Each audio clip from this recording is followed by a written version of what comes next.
This is the original esport racing game. This is iRacing.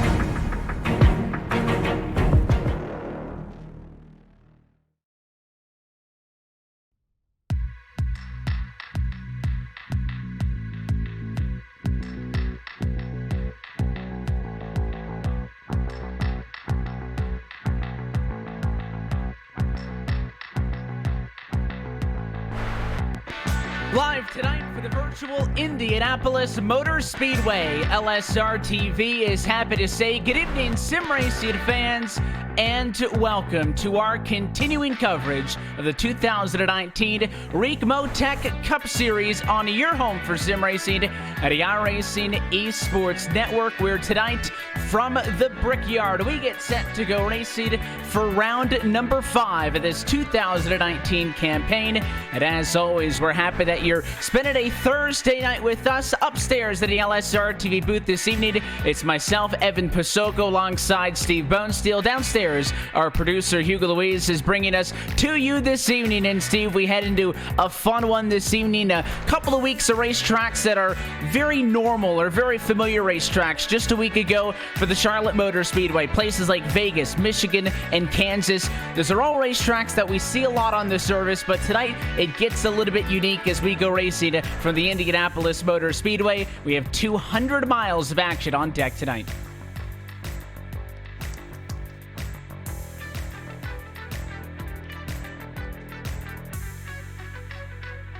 Minute qualifying session has drawn down to a close. Again, as always, drivers 2 laps solo at a time. And the field is set to go racing for this 5th race of the 2019 campaign. So let's go trackside and take a look at your LSR TV starting grid. Pole position belongs to the number 3. That is John Sterling with a 49.729. He'll bring us to the green flag tonight and is joined on the outside of the front row by the number 9 machine of Mike Rumminger. Back on the row, number 2, third starting spot tonight belongs to M. Scottless Rambler, John T. Wimbish alongside him in 4th position. Behind you'll find Nick Hunter rolling off at a 5th spot with Tommy Haynes scoring P6. Rob Haynes behind him ends up 7th position tonight. Alan Fox in 8th spot. And back on row 5, it is the 27 Michael R. Muller and Joshua Gillen in P10. Yeah, rolling right outside of P10 there, you've got Travis Pryor just being able to break under that 50 mark. Very tight field here tonight, Evan. And then rolling off in position number 12 is going to be Adam Eisenhower with a 49.851. Tied right there behind him, you got Jerry Glennon, the number 98 machine. He's going to be rolling off in P13. You've got Ed Morris. He is there with a 49.886 in P14. Then rounding out the top 15 is Gary May in the number 10 machine with a 49.933. Continuing on through, you also have a handful of other drivers as this one climbs down to the end. Daryl Clements, Michael Thwaites, David Weishart, Bryce Senesac, Bobby Tinch, Tyler Hallman, and Mike Franklin all the way through position number 26. Those are the drivers, of course, that participated in tonight's qualifying session. I believe there is one single provisional that may be handed out to Steve Dutz, who did take a time in the practice session. However, it looks like the driver out of Michigan is not on the grid tonight. So 26 cars roll off into turn number 1. Let's talk a tad more, Steve, about this Indianapolis Motor Speedway. Of course, the rectangular oval that it's known, clocking in at 2.5 miles in length. That means that tonight's 80 laps will bring us 200 miles between the green and the checkered flags. But it is those 9.2 degrees of banking and the very unique quarter layout where it is very much a quarter 1 and a straight, then a quarter 2, where at most typical ovals, those turns are combined into really one large turn that makes IMS so much fun. This is not a racetrack that was built for stock cars, so it's going to be a challenge for these guys to get these things around tonight. Yes, for sure, Evan. And I tell you one thing that is especially challenging for drivers. If you don't get the run down off the corners going to the long straightaways, you are out of luck for that entire straightaway. You've got to be able to set it back up, get back in that rhythm, or you will kill your lap. Just easily lose half of a second if you can't quite get down that straightaway with a full head of steam. But we are getting ready to go off into 3 and 4, Evan. Any other thoughts for these drivers on pit strategy or anything else to watch tonight? Well, they're going to need to get some points, certainly tonight, round number 5. After this evening, we're going to be halfway through our regular season.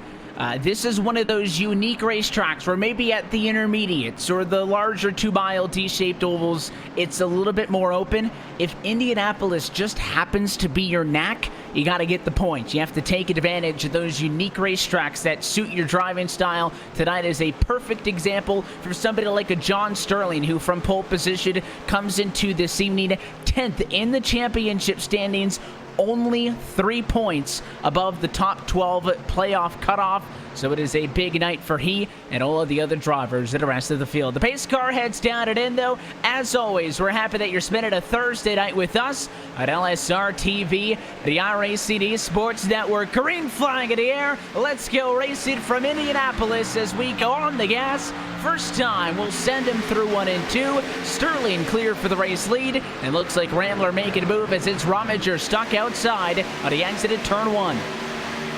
Very tough to get up on the high side, and you see John Sterling already being pushed up to the high side as Rambler moves to the inside with the run down the back straightaway. Will the 56 of Wimbush get in there as well? And yes, he will. Number 3 to the high side going in 3 and 4. We'll see if that 56 finds somewhere to go. The 57 Rambler kind of blocking the inside in turn 3, but he will get the race lead away from Sterling. It looked like he had a pretty good start to the race at his own right, so it will be led by that 57 Rambler. Fight for second behind. It's Wimbush on the inside, Sterling on the outside. They're also side by side for 4th behind him. Tommy Haynes making some moves. He and Nick Hunter doing the tango down the front straightaway. But in this game of chicken down into turn 1, no surprise, Steve inside wins out in that, and Wimbush will take over the number 2 spot. Yeah, with this new package, Evan, you're going to see these drivers really weaving down the back straightaway, trying to break the draft, especially with the new package compared to last year. But down the back straightaway, you got the number 3 Sterling back underneath that number 56 machine, off into 3 as Rambler's trying to break that draft. So the 3 car comes right back at Wimbush, and it will take the number 2 spot back from him. So they once again exchange 2nd and 3rd.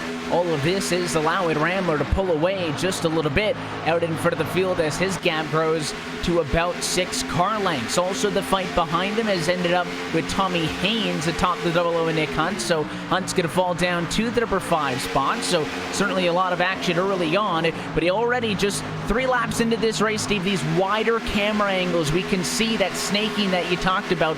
Everybody single files out, and because of just how long the straightaway is here, and at the point that you made before we went green about carrying the momentum, especially off of 2 and 4, you can see these drivers really trying to work the draft. These cars are so momentum based, much like how an Xfinity car would have driven here in years past.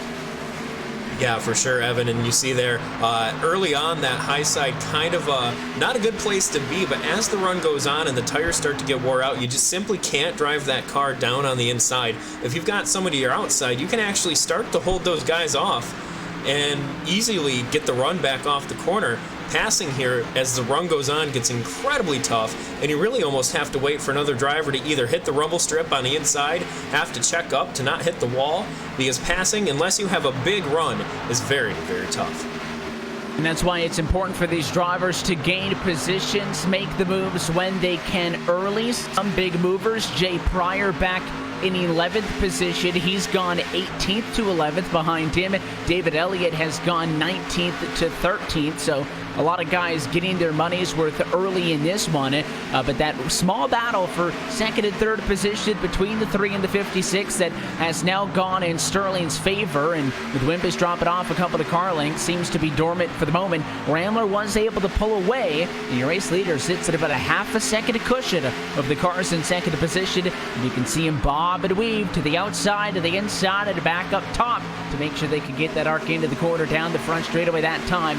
3/10 better than the second place car. So Rambler doing a very good job out front, trying to put that number 3 Chevrolet in a comfortable position. 5 laps in the works already out of 80. If this thing does string out though, we get about 10-15 laps into this first green flag stretch, then these drivers, their mentality is going to change, because Indianapolis is very much a race that when you give drivers separation, it can go green all the way. We'll start talking about green flag pit stops and strategy, but at any moment, one driver oversteps a corner exit, half a car length too much, they're in the outside wall, and you can find yourself with issues that quickly. So you do definitely have to be up on the wheel, elbows out 100% of the time. Very small margin for error here. Yeah, and you're watching there, Rominger got a nice run off of turn 4 down the front straightaway, and it looks like he's going to be able to clear that 00 machine going into the corner, and he does get around Nick Hunt, gets the run, set it up back for turn 2, and hopefully get the run yet again down the back straightaway. We've seen a handful of times drivers successfully counter a move with a pass back of their own. Down the back straightaway, we'll see if Rominger is going to be able to stay in front at the 17 of Tommy Haynes and all these other drivers who are in the mix here. It's Hunt on the attack. He just can't get there in the 00, and it was also interesting to see that time the 00 machine wasn't all that aggressive, Steve, down in turn 3. Watch the 9 car here, down below the white line, awfully close to that rumble strip almost on the inside. The 00's not digging that much, maybe more so trying to conserve those Goodyear Eagles on that car, trying to play this on the long run. Or I think Rominger, who again started on the outside of the front row, but because he was on that high line, kind of got swallowed up in those opening laps. I feel like he feels there's a more sense of urgency, and the 9's certainly a lot more aggressive in that exchange. Yes, for sure, Evan. And I'm watching the number 73 of Alan Fox. He actually gave up 2 spots there, the Rob Haynes and Joshua Gillen. And it looks like the number 81 machine of Travis Pryor and Jay Pryor actually coming up on his tail as well. So either saving tires or struggling with the handling on that number 73 machine. That duo finds themselves together on the racetrack, although they started about 7 positions apart. Jay is up 7 from where he started. Travis has picked up a single spot since the start of the race. This is the battle on track for the 9th position, and it's really one of the only close exchanges aside from that Rominger, Hunt, and Haynes trio, which are close to one another, but nobody making a move. This time down the front straightaway and down into turn number 1. All 26 cars on the grid started this race. There were early issues for Jerry Glenn in the number 98 car.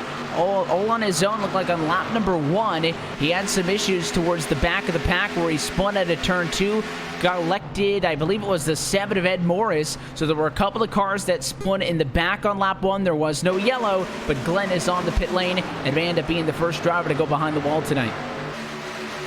Gosh, and I tell you, every single time it happens to you, it is so frustrating to be that first car down in the garage area, out of the car for the night. So you got to really feel for that number 98 machine. Trio is on again. It's the battle for 6th on back, and Rob Haynes will take it away from Nick Hunt that last lap. So Haynes jumping up into the number 6 position, but he is certainly not in the clear yet. The 00 of Hunt is there, and how about the 40 of Joshua Gillen? Haven't really talked much about him. Started 10th, he's up to P8. He'll look in turn 2.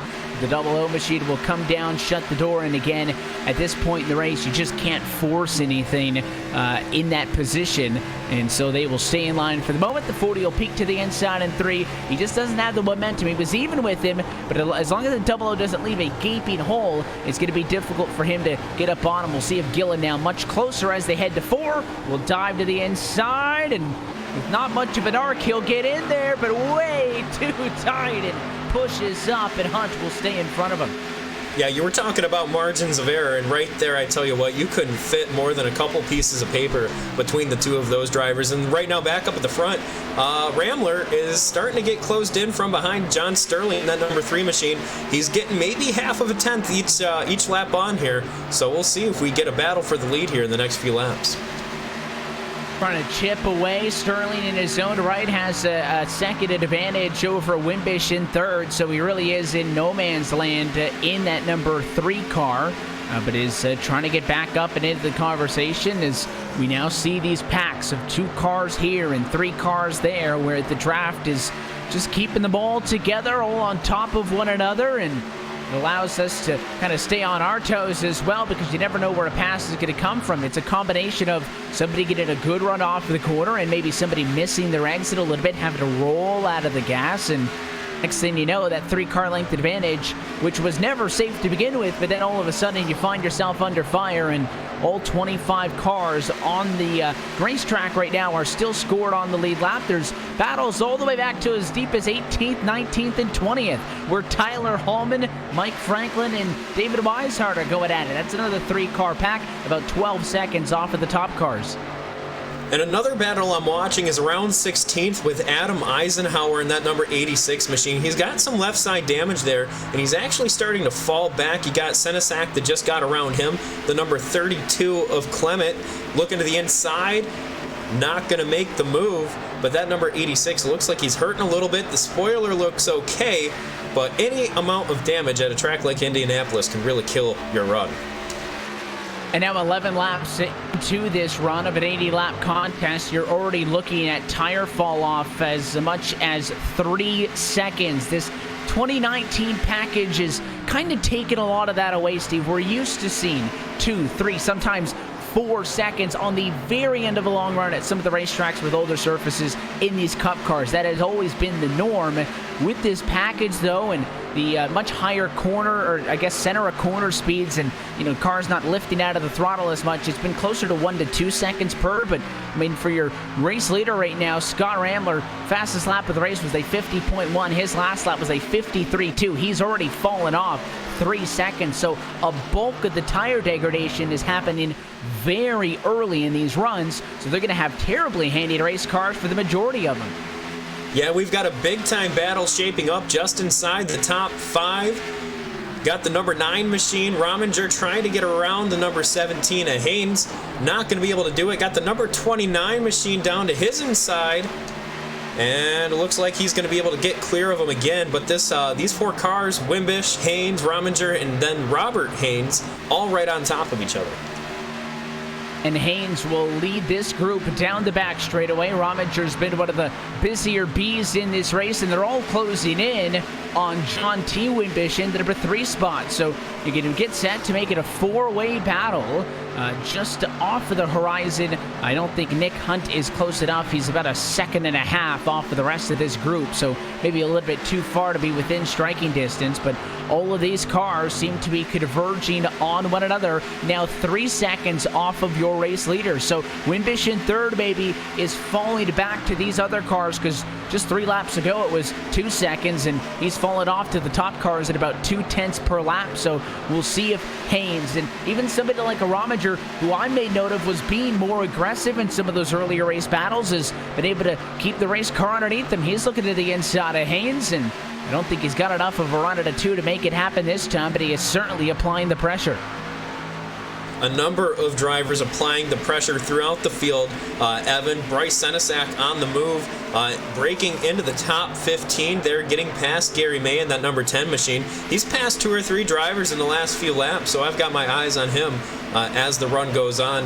And then that battle continues up towards the top 5. And with this way that the draft works, if you get a good run, you get the draft, you can easily close a couple tenths down a straightaway and start battling with someone. But if you have to let it back up, all of a sudden you're 0.5 of a second, half a second back again. You have to spend 2 or 3 laps getting back up there. And there is a little bit of gray area as well in the strategy of this race. Of course, trying to go 200 miles, and I think these drivers would be awfully pressed and would not have legal race cars if they were going to be able to do it for one stop. I think you're just shy of going to 40. We'll see. I mean, the tire fall-off is obviously going to factor into that conversation as well, but I would certainly think that with the amount of time that you're giving up, a 2-stop strategy could be the name of the game tonight. That means that pit stops could be coming anywhere in between 25 to 30 laps into a run. We'll see if that's what any drivers are considering, but also B, Steve, do some other drivers want to mix up the strategy? Do you want to get off strategy? We tend to see drivers get creative in races like this, where we start on a green flag run. They're talking with the crew chief, they're talking with the spotters, and starting to come up with these ideas, because when we have those early yellows and then the green flag stretch in the middle, sometimes it turns into a cookie cutter race. Only this strategy is going to work and everybody falls in line. I like when we get the green flag runs very early on. It opens things up, and if you think outside of the box, you can translate a top 15 spot into a top 10 spot, or if you're brave enough, risk your top 5 spot to maybe go for the win. Well, taking a trip down pit road can be risky business all the way around, Evan. The pit exit is very, very tricky here. Out of all the races I've watched here at Indianapolis on iRacing, one of the places where I see the cautions the most is drivers on fresh tires trying to get out of pit road.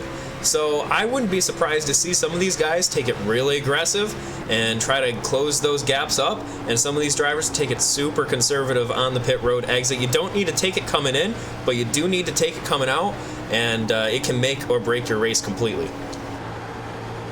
And well, obviously, drivers had ample opportunity earlier tonight. 40-minute practice session, a 20-minute qualifying session, although it wasn't 20 minutes of open queue as it is every Thursday night. It is just 2 laps, the best of them will set your spot on the grid. But they would like to think have had ample opportunity to practice getting on and off the pit lane here. We've over the years seen drivers go a little bit too hot down on that access road, get 2 tires off and into the grass, and next thing they know, they're spinning up in front of cars at speed, and it does not end very well. So you would like to think that these drivers have an idea of what the strategy is going to be. Ed Morris has just come down pit road from 24th position, or he's scored in 24th now because he's pitted. The last time by, though, he was scored in 24th spot anyway. So from all the way at the back, he makes a very early pit stop at 17.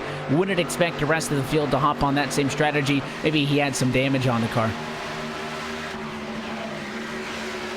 And then taking a look back up towards the top 2, it's 2.5 between Ramler and Sterling, and then you got to go back almost another 3 seconds to get to the number 56 of Wimbish, and from there on out you've got a couple packs here, a couple packs there. But right now the top 2 are breaking away, and it's really nice as a leader to have that space behind you because A, you don't feel the pressure, but B, you can be very comfortable getting into pit road. You don't have to worry about the other drivers around you, but it's also really frustrating to be that driver in nowhere land like the number 3 is. You're not closing in on the guy in front of you, you're pulling away from the guys behind you, but you're just kind of running laps and clicking it off, and if you're not on your game, it's really hard to pace yourself and stay in that rhythm, so you just have to stay focused and really have that strategy in your mind, and really you're just clicking laps and hoping for the best. It just in the last couple of times by, Ramler has started to pull back away from him. It stayed stationary at about 9/10 of a second for a while. Now that distance between the first and second place cars is up to 1.5 seconds. So I think Ramler's close enough that you kind of set your eyes on that car in front of you and try to, see what line he's working on. Just those little things to stay mentally sharp, because you're right, you get that tunnel vision, you lose that concentration. At any racetrack it's bad, but especially tracks like this where you're always right up against the wall. Kansas is a similar racetrack, at least the way the cars used to run at Kansas. Right up against the outside wall is another place where you just cannot make those errors. And we got Alan Fox on pit road, so a top 10 car is coming in at lap number 19.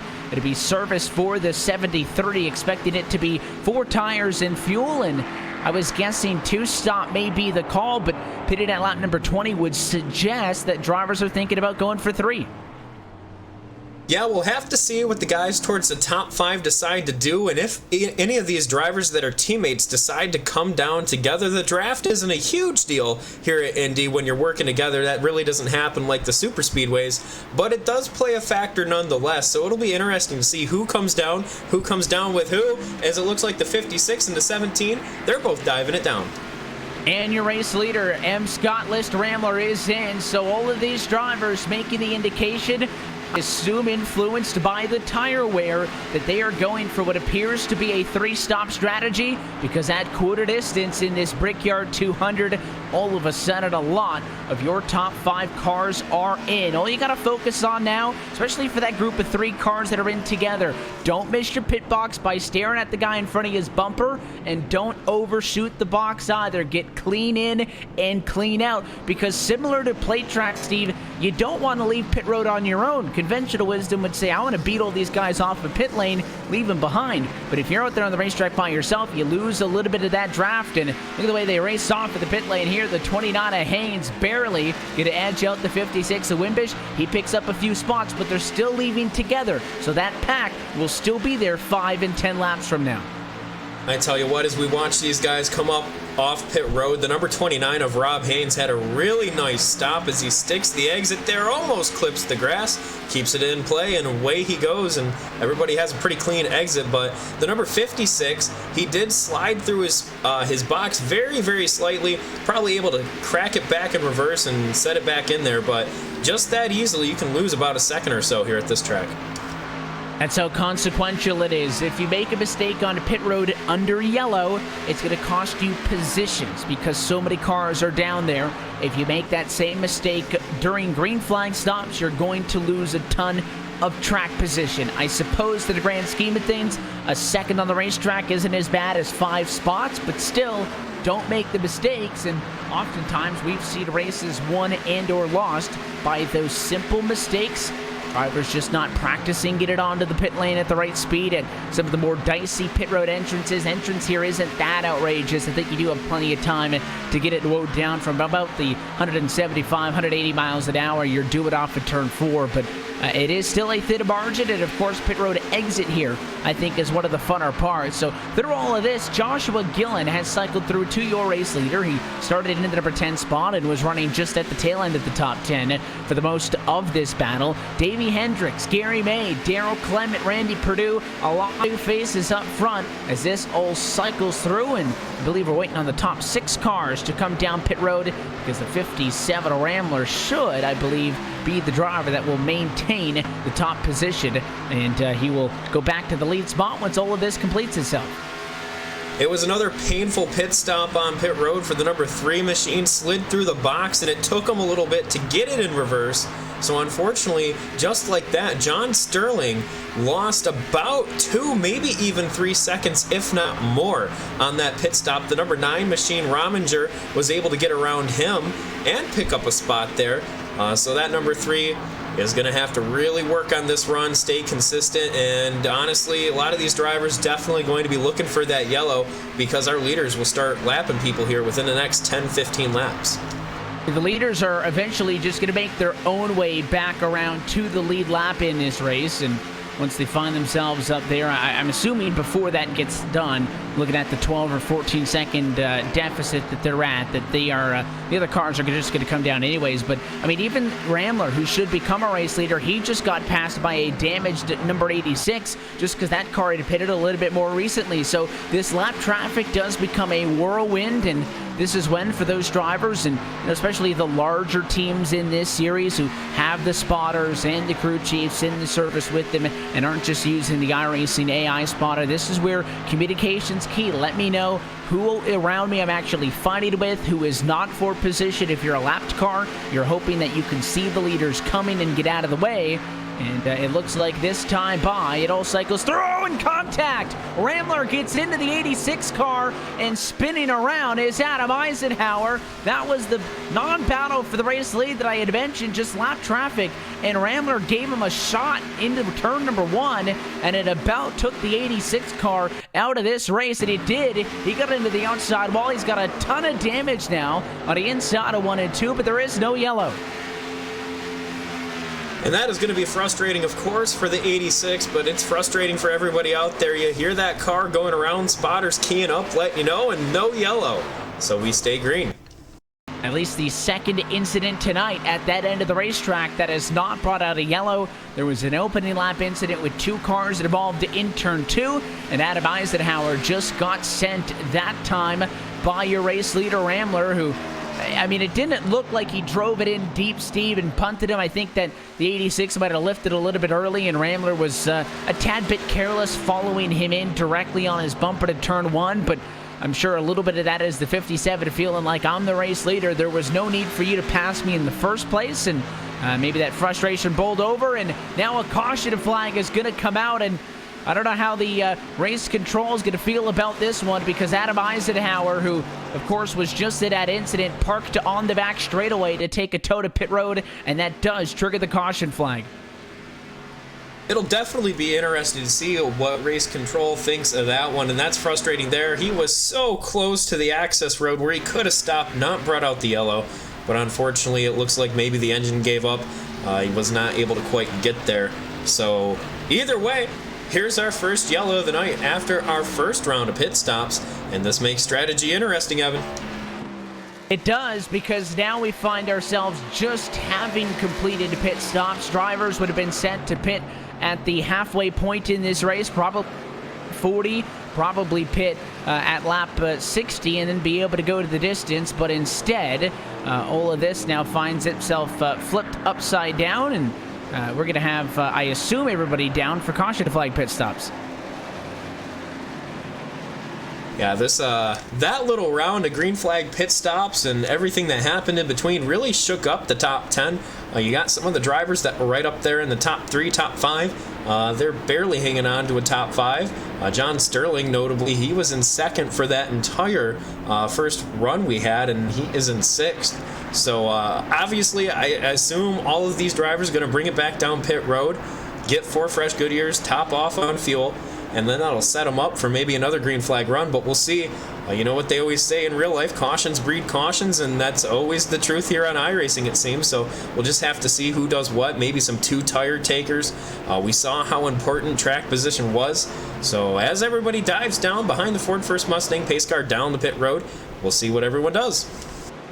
We'll see what the service is. Again, because they just pitted, it does leave the window open for drivers to try a 2-stopper. Just based on the fall-off that we've seen, I feel like it would be a very brazen move, but I certainly expect the leaders to go for 4. It's just about executed.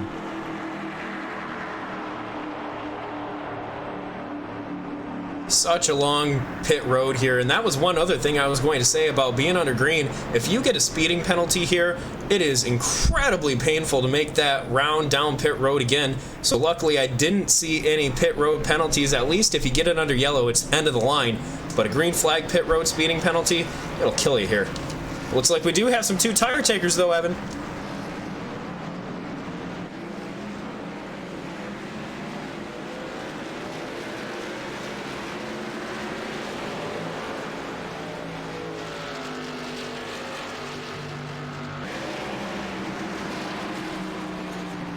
And it looks like perhaps we got a couple of drivers that may have stayed out as well. So we'll have to take a look who is going to opt to stay out. Gary May and the number 10 machine. He's there behind the number 40 of Joshua Gillen. So Gillen behind the pace car, either maybe looking for a lead lap, or maybe he's actually going to try to stay out there and choose a little bit of strategy. We saw how hard it was to pass people on the racetrack. So I really wouldn't be surprised some of those drivers that just came down pit road to try to choose that strategy. But we'll really have to see here as we're under our first yellow of the night.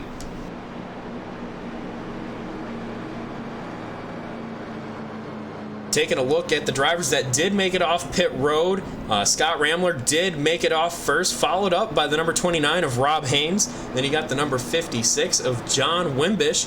He's right there behind him, and it looks like those drivers are going to be staying out behind the pace car here, as I think we're going to take either 2 to green or 1 to green this time by. So this will be interesting on this restart. The tire fall off happens very quickly. Between just a matter of 2 laps, you can lose a couple tenths each time for the next 4 or 5 laps. So we'll have to keep our eyes on what happens up front. And I tell you what, as a driver, making that call with your crew chief, it is a ballsy strategy, but it has to be done sometimes, especially at a track like Indianapolis. It's hard to pass, really hard to pass. I can't say it enough how hard it is, and we'll see what these guys opt to do out here. But it looks like 2 drivers stayed out, maybe 1 or 2 tire takers through the field, but we're going to stack them up here behind the pace car. Top 10 as they run is going to be Joshua Gillen. He's right behind the pace car. Gary May, Scott Ramler, Rob Haynes. Then you got Josh Wimbish in 5th. That rounds out your top 5. Tommy Haynes, John Sterling, Mike Rominger, Nick Hunt, and then Alan Fox is your top 10 here at Indianapolis Motor Speedway.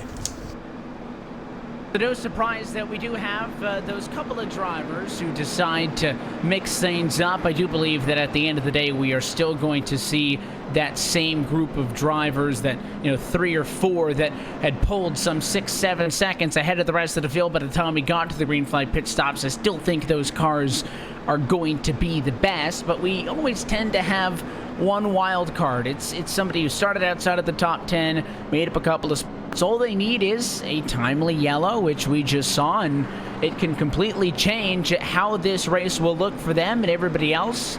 My question is, do we get through to get another long green flag run? Because assuming we do, drivers could probably go split this difference 50 laps to the end of the race. Maybe right on the money here, Steve. When we get set to restart, they can go 25 laps. Some of the cars who had just completed their pit stops had gone 25, so it doesn't change up everything that much. But certainly it does modify the strategy a tad bit. We're probably looking at a one-stopper at the end from this point, assuming that this race would stay in the green flag conditions, and a big part of that is surviving those first 5 laps.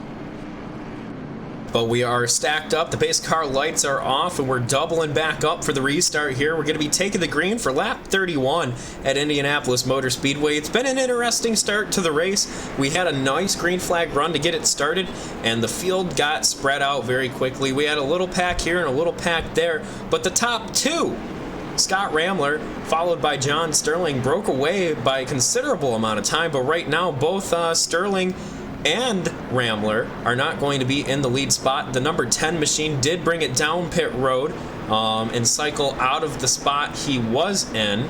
So it looks like it's only going to be that number 40 machine of Gillen out in front of the field as we get down the very long back straightaway, only going 75 miles an hour.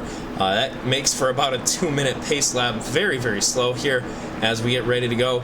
We'll have to see how the number 40 handles the start. You got to watch for the tire spin even after just a couple of laps. Tire spin is so tough to manage here depending on the gear ratio you've got running, and it can really kill not only your day, but everyone else's day as well. Always the concern, and of course this restart will set us up with a 50-lap run to the end from Indianapolis Motor Speedway. We'll see how this one plays out compared to the first run, and just how long we get if we'll see some more green flag pit stops. Now, the Ford First Mustang pace car rounding its way around turn 4, getting ready to dive the hard left down to pit road. Joshua Gillen leading the field here at Indianapolis, getting ready to get the green flag. There goes the pace car. Gillen's on it, and away we go. Green flag back out in the air here to Indianapolis Motor Speedway. And it was a good start for the number 40. He does break away. He clears the 57. The 57 has the 29 of Haynes underneath of him, and the 56 of Wimbish right behind him.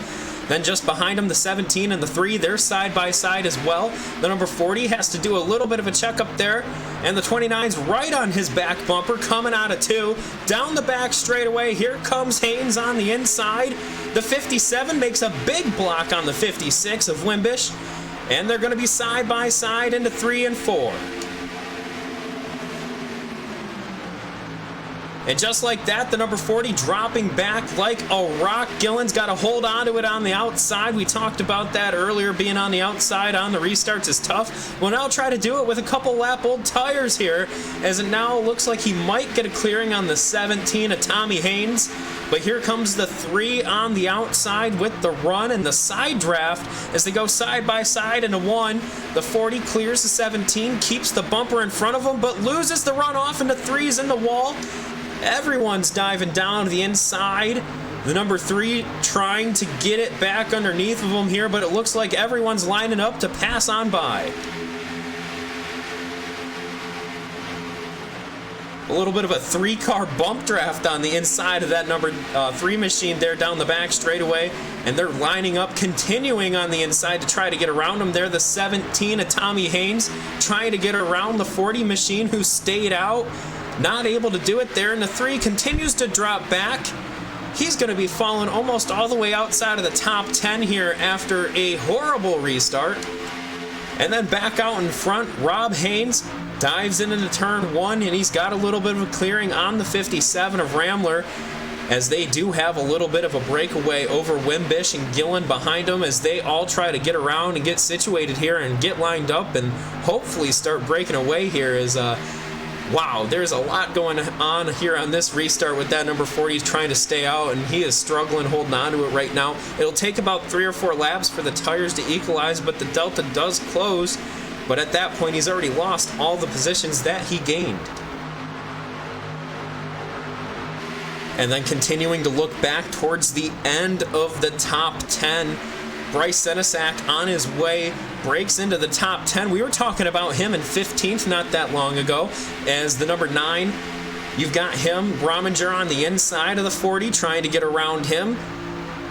Dives it off into 1 and 2. They're side by side still. The 09 of Senesac right behind them, waiting for the roadblock to clear. And it looks like the 40 will actually be able to hold him off coming out of 2. And they're still side by side down the back straightaway. And I tell you what, every single corner that they spend side by side cuts off a couple of tenths of time for both of them. So you definitely, it's in the best interest of everybody to get it situated out here, as about a half of a second out in front is going to be separating Rob Haynes and Scott Ramler. And then you've got John Wimbish in third. He's almost a second and a half back from Rob Haynes, the leader.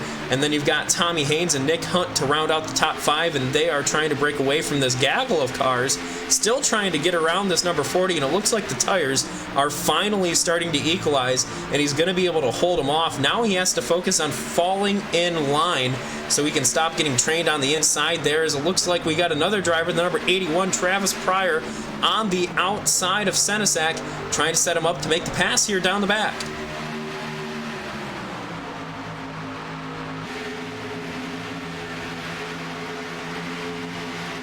And they're still side by side with the number 40 in front of them. The 9 machine of Rominger did get clear. Off into 3. The 40 on the high side. Senesac down to the inside. The 81 drops down to the inside. Gets around David Weishart in the number 33 machine. First time we've really talked about him tonight. Trying to stay inside the top 10. The Senesac, the 09, does get clear. This is the biggest battle on track, so you're not missing anything else anywhere else. And this is an incredible battle right here between all of these drivers, and I am just so impressed right now with this number 40 machine holding everybody off, but we almost have a little bit of contact coming out of 1, and David Weishart dives under the number 81 to get around him for that spot.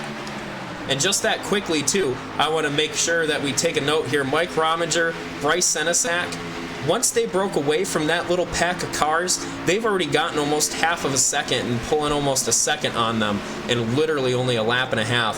So, like I was saying, you're side by side here at Indy. It kills your lap times out here. But the leaders, they're right on top of each other. I don't know how Scott Ramler was able to get the runs that he's had over the last couple laps. Looks like the 29 had a little bit of a bobble as he taps the outside wall going into 1. That's a painful thing to do as a driver. And he's going to have the run there from behind. The 57 of Scott Ramler sets his sights to the 29 of Robert Haynes in that 29 machine. And we might have ourselves a battle for the lead. And if the leaders are taking notes and their spotters and crew chiefs are telling them, they're saying, hey, do not go side by side right now. Just stay where you are and run together. Do not lose all the time that you have on the cars behind you trying to battle it out this early on in the race.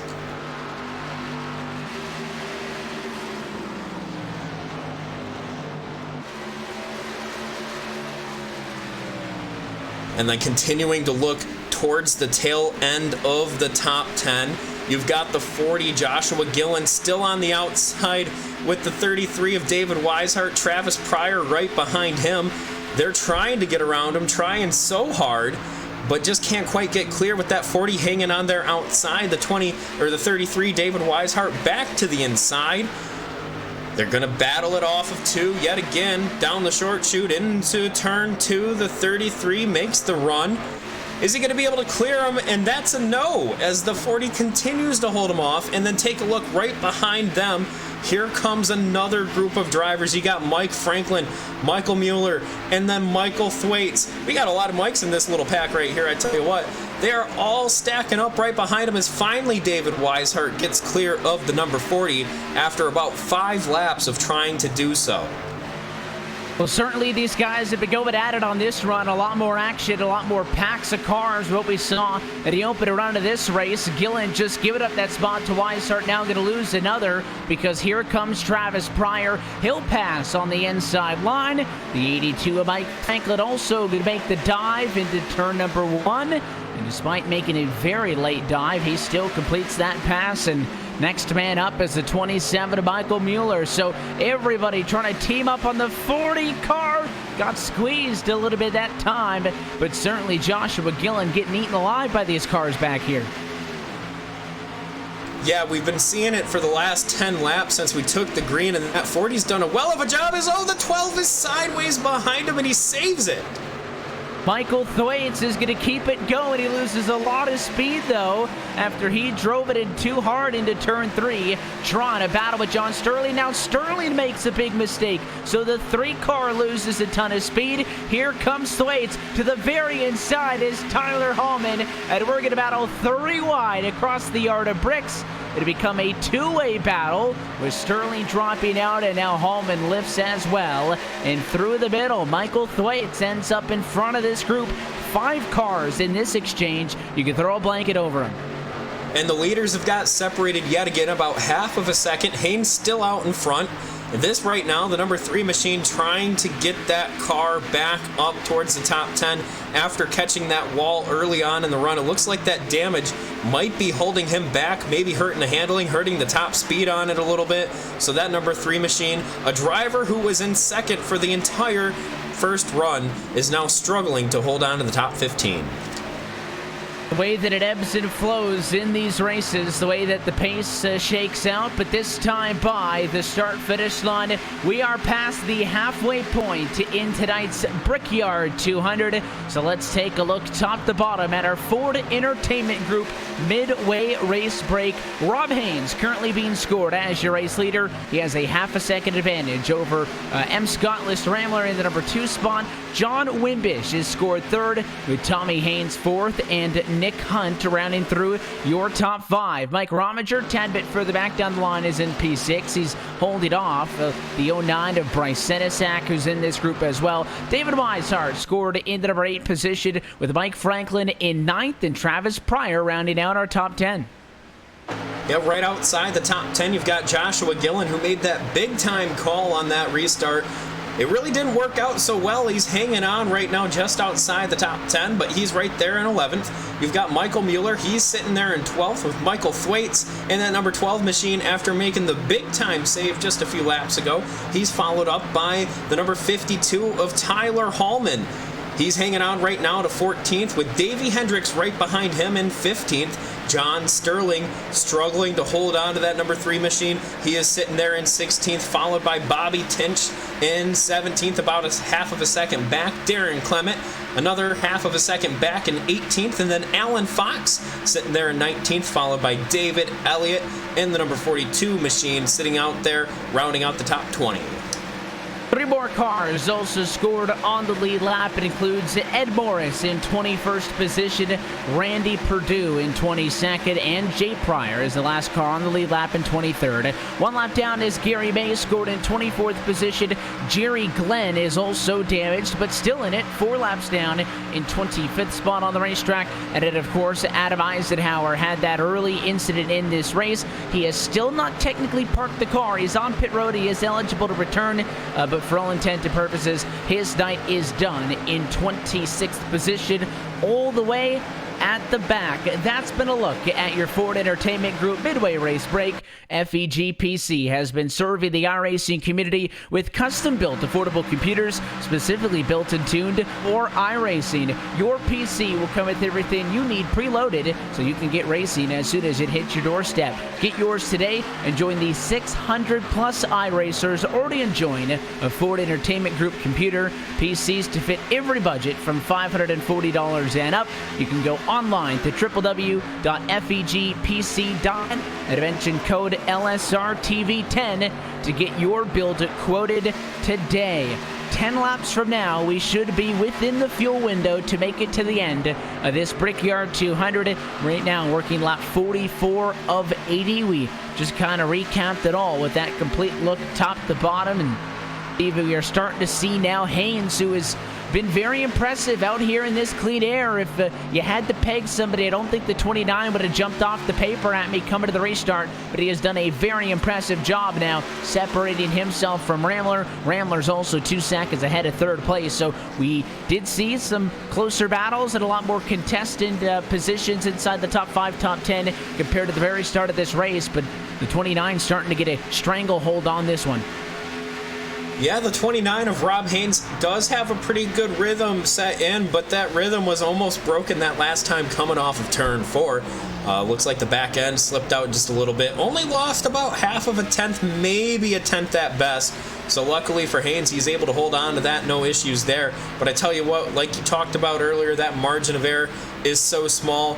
Anything bigger than that little slide that he had could have been catastrophic, like what we saw for the number 3 machine.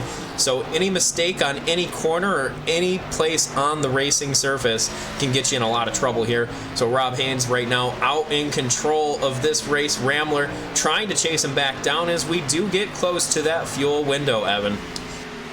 And at this point, 35 laps out, probably not enough to stretch it. But again, the way that the caution flag came out, it totally mixed up our strategy. If this wing had have stayed green, we would have pitted about 6 laps ago right at the cross flags point, and we would be setting up for a third and final green flag pit stop. And some drivers thinking about diving down already, a lot of them for the back of the pack. Ed Morris, David Elliott, Alan Fox, Michael Thwaites, those are all cars outside of the top 10.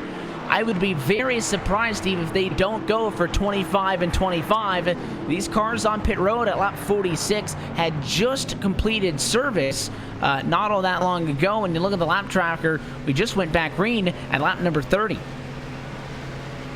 Oh, and Evan, I don't want to cut you off there, but we have an intense battle right now, right up towards the top 5. You got Nick Hunt slipping up. You've got some drivers trying to sneak on by. Bryce Senesac right up there as well, as Rominger sits there behind him, as they had a little bit of a gaggle there, a little bit of contact coming into 3 and 4, coming through that short chute. Rominger has been somebody who has been a part of these battles a lot tonight, and there's a lot of lap traffic mixed in with this group as well. There's those cars at the apron. That's the group that just pitted. They're going to blend back out and into traffic. But then also in for the Hunt, you do have 2 cars who are lapped cars, Jay Pryor, Bobby Tinch. Neither of those are for position. So despite the fact that it looks like a huge group of cars, it's really just Rominger in the 9 and that 00 of Hunt. And look at the speed difference by that 7 car. Just off of pit lane is Ed Morris, and he's blowing by these top 5 cars like it's nothing. That's the benefit of 4 fresh Goodyears. And something with this new package that you're probably going to start to see as the 9 dives down pit road is the motivation to bring it down pit road after everyone else starts to do is a lot higher with this package, because it is so hard to navigate those other drivers that are just flat flying around you. And it's almost more challenging to navigate that than it is to have older tires. So they'll bring it down pit road, let those drivers cycle back out around, and that kind of forces everyone to get into a relatively similar strategy unless someone really wants to stretch it out here. So we got drivers all around the top 10 coming down pit road. Just waiting to see our race leaders. Are they, going to commit to it? And, Wimbish has now ended up as your race leader. So it does appear that everybody wanting to err on the side of caution. And listen, these cars going to go more than 16 laps on fuel, so it is very much a tire-influenced decision. Wimbish is coming down to the pit lane. Tommy Haynes, who has jumped up to second, he's down pit road. Nick Hunt is also on pit road. So Bryce Senesac now going to become our race leader. Outside of 30 laps to go means that it looks like they are staying with a 2-stopper. And Evan, what I talked about earlier with that pit road exit, it almost got the number 29 of Rob Haynes. He took out the cones there on the exit, and that gives him just the checkup that he needed for the 57 of Rambler to get back around him there. He was able to close up almost an entire second on pit road exit alone, because that 29 almost not only caught the inside grass, but also the outside grass. So a little bit of a scary situation there, but all the cars stay on 4 tires, and this race stays green. And this strategy now is, again, going to shuffle things up, because before this, just 5 laps ago, Senesac, who currently leads was scored back in the number 7 spot. Your race leader was at that time Rob Haynes in the 29. Right now, Haynes is scored actually behind Rambler, behind Weishart. So a handful of drivers for the undercut. Weishart pitted early at lap number 43, so he's actually leapfrogged his way to what will become the race lead. Right now it's not, because there are still 8 cars yet to come down to the pit lane, and maybe these will be some of the drivers who do decide to just go for the one stopper and pit in 6 or 7 laps from now. But I like the move by Weishart to go for the undercut. He's about 3 seconds up on the cars behind him. Yeah, we saw the number 40 do a relatively decent job holding on the spots, and that was with everyone bunched up. With the number 3 having a little bit of a gap behind him and in front of him before he came down pit road. He's actually got a little bit of luck on his side, but he actually caught the wall coming off a 2 there as the 3 goes down to the inside. And you can see as the 57 of Rambler drives down the back straightaway. Big time run on that 33 of Weishart. Actually going to have to check up coming out of the corner there to get on by to the inside. Here comes the 29 as well, as Weishart's probably... he's painfully watching these leaders drive by as they will cycle back through to the lead after everyone comes down pit road.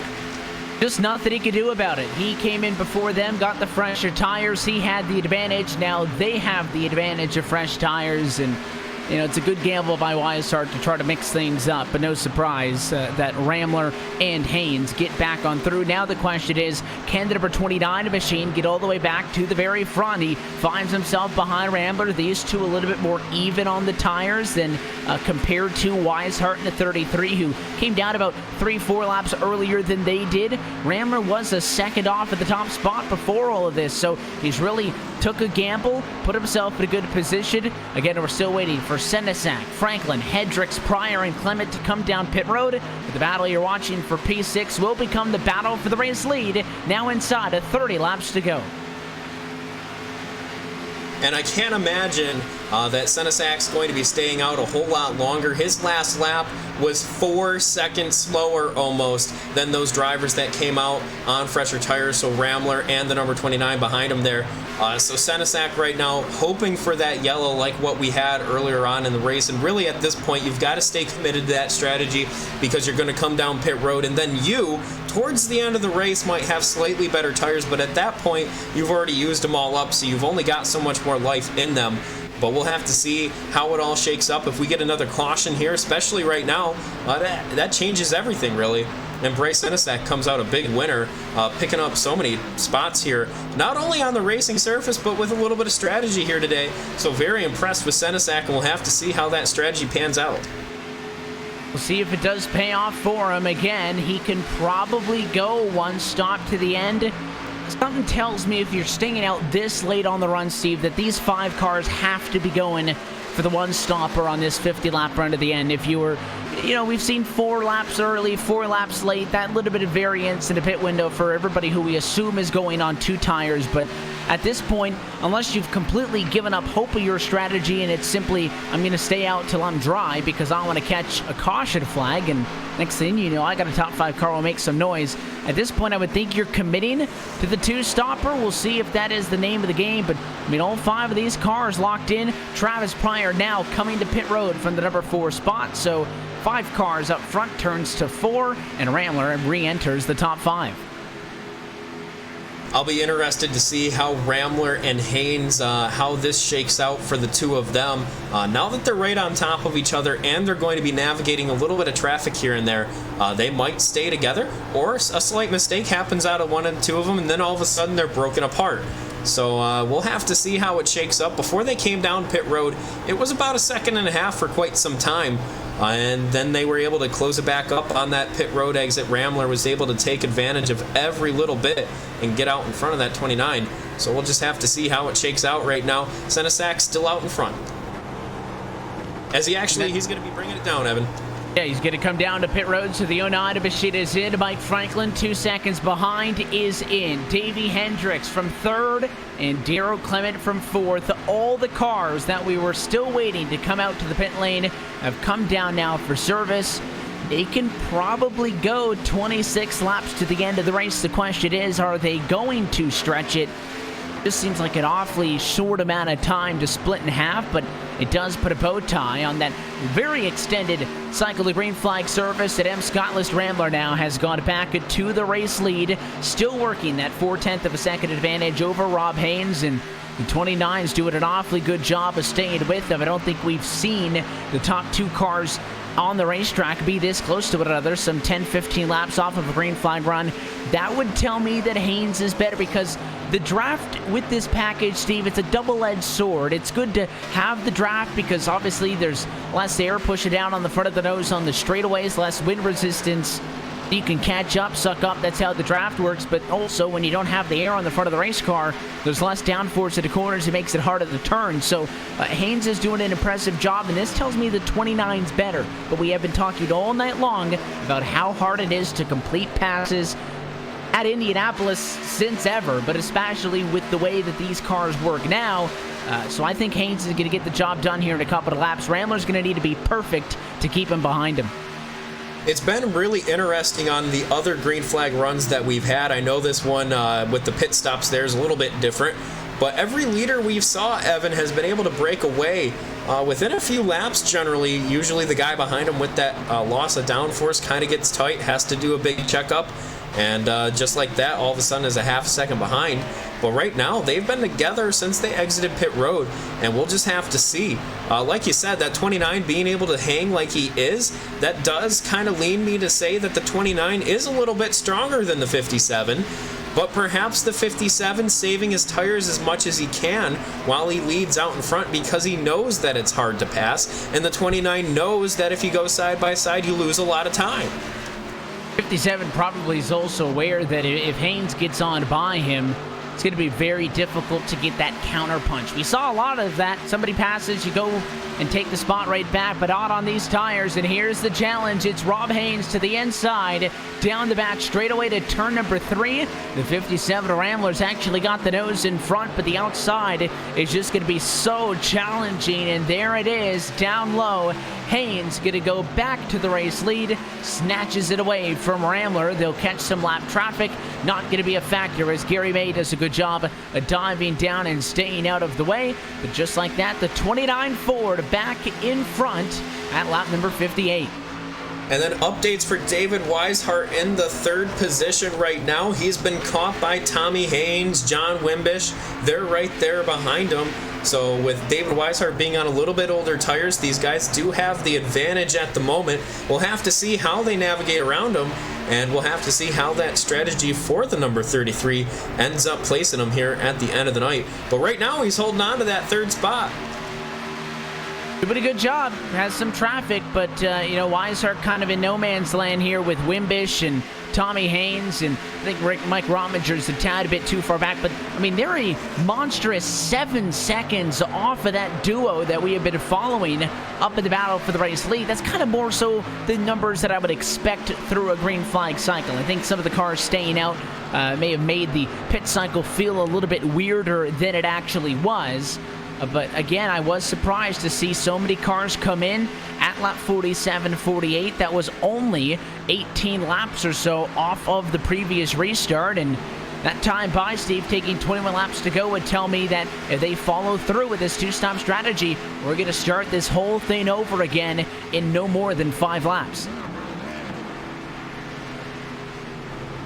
Yeah, Weishart's down on pit road taking tires. We'll have to see if he goes 2 or 4. And it looks like it's going to be that 4-tire pit stop out of the 33. So as soon as he got caught by the drivers right there behind him on fresher tires, he brought it down pit road, and that's the strategy that he picked. And then also back out in front, Evan, Rob Haynes in that number 29 machine, like I was talking about, he pulled away, so he was the stronger out of the two of them. And right now, Rambler's about half a second, actually almost now a second behind him as they cross the stripe. All of these different positions trying to balance themselves out. Everybody thinks that their strategy is the winning strategy, or at least the better one in any given group. And of course, we know that that's not the case, as more cars now freshly off of pit road. Tyler Hallman just down and in. He completes his final stop of the night with 21 laps to go. So some drivers are barring to the earlier end of this spectrum, just to kind of put a bow tie as well on that battle up front. I think that what we expected has come to fruition, Steve, and that is, Haynes struggled to get about around Rambler, but once he did, he pulled away, and the 57 with an early trip down, there's a pit stop. So for the second time in a row, the 57 is going to undercut Rob Haynes, and he makes his final pit stop right at 20 laps to go. I was just getting ready to mention, as a crew chief, I would tell my driver battling for the position out front with 7 seconds behind him that it's time to pull that strategy call, try to get that extra lap of tire delta there, and away goes the 57. So he'll have to have a clean stop and a clean exit, but he does enter his pit stall clean, Evan. So now you've got to make it off pit road clean and hope that the other driver does not quite do it as good as well as you do. Rambler's in, right side's on, left's as well, and he will leave the pit lane with a clean pit stop behind him. Mike Romiger's also in, John Wimbish, Tommy Haynes, Alan Fox, so handful of those cars were top fives, and here is Haynes responding. The 29 is going to come right back down pit road. He knows that Rambler went for the undercut, Steve. I like this call because he knows that mono-y-mono and head-to-head, he's the better of those two cars. There's no reason to go longer, and maybe this forces the 29 out of his preferred fuel window by just a small handful of laps, but I think responding is the right decision. He brings his Ford in. He might lose the race lead for a lap or so, but he'll be right back on him, and the 29 overshoots the box, so a small mistake for Haynes. That'll cost him a couple of tenths, if not a full second. And something that we're going to have to talk about here once everyone's done cycling in and out, but Bryce Senesac, with the strategy that he was running, currently he's going to cycle through to the lead. So if Bryce in that 09 machine is able to stay out, able to maintain, and we don't have a yellow, he might be able to pull the strategy call of the race coming from outside of the top 15 on the starting grid. And right now he's going to get some more laps led. In that 09 machine, he's got to stay flawless out here or hope for a yellow, so everybody has to bring it down pit road. But we'll have to see what the tire delta is going to be like. He came down pit road about 10, 12 laps ago, Evan, so his tires are pretty wore out already because it happens quick, so we'll just have to keep our eyes on it. We will, and Senesac at that big tire disadvantage is going to try to milk what is a 27-second advantage over the rest of the field. I think he's going to the end, if he can go to the end. Obviously, he's going to be significantly slower. However, for the 09 machine, and he's clutching it a little bit. The 09 is trying to save some fuel, clutching through the corners. He is going to definitely try to stretch this on the one stop to the end of this Brickyard 200. 21 seconds now, 19 seconds as the gap back to P5. That means, Steve, if he wants to hang on to it, he can't be any slower than 2 seconds, and that's almost right on the money on what the interval was. So I think the 09 machine isn't going to make this work solely based on the fact that he has to fuel save, but it'll be close. And again, if he catches the yellow, it'll really pay off. And I'm pretty impressed with David Weishart as well. He actually started in 22nd position. Oh, and just as I say that, the 29 of Rob Haynes almost turns him, trying to get underneath of him, coming down the front straightaway there. 29 had to check up hard for that number 33. But what I was saying is he started in 22nd position, rolling off on the grid there. So Weishart is doing a great job today. Up inside the top 10 as there goes the 29 underneath the 33, and he's going to be able to clear him there and hopefully set his sights on Rambler, who is almost a whopping almost 5 seconds ahead of him. That's surprising. Oh, and a caution flag is going to come out now. 17 laps to go. There's a yellow on track. It is the second of the night, and it is the 5 of Randy Perdue, who is around at a quarter number 4. The LSR TV replay will show the tail of the tape. He just all on his own. Wasn't on the rumble strips. Just that car started to wash out, and the second he turned the wheel to the right to try to catch it, he smacks it into the outside wall.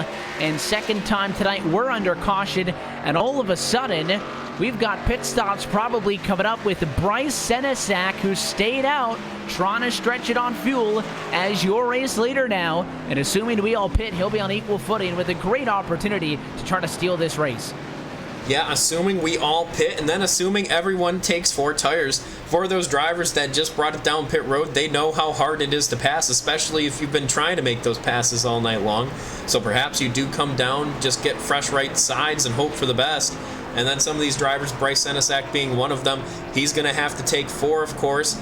But either way, that right there is what Bryce wanted to see. He either wanted to see the drivers behind him not be able to catch him and we go green all the way, or he wanted a yellow so everyone would be on equal footing here. So we'll have to see what the strategy is as we get ready to go around turn 4, and then pit road will open, and then the strategy's call will start rolling. It's decision time. Do you come down pit road? You were just recently down there, but we talked about how so much of the fall off is in the early laps. Senesac is obviously in. So is Franklin, Hendricks, and Clement. Those are the cars that stayed out, but Rambler is pitting. Rob Haynes down to the pit lane. The 29 probably really benefits from this, Steve, because he was those 5 seconds back. He had a terrible green flag pit stop, lost tons of time to Rambler. I don't know if he would have been able to make those 5 seconds up, but everybody is in pit road. Senesac will get his 4. Does anybody else dare to try just 2?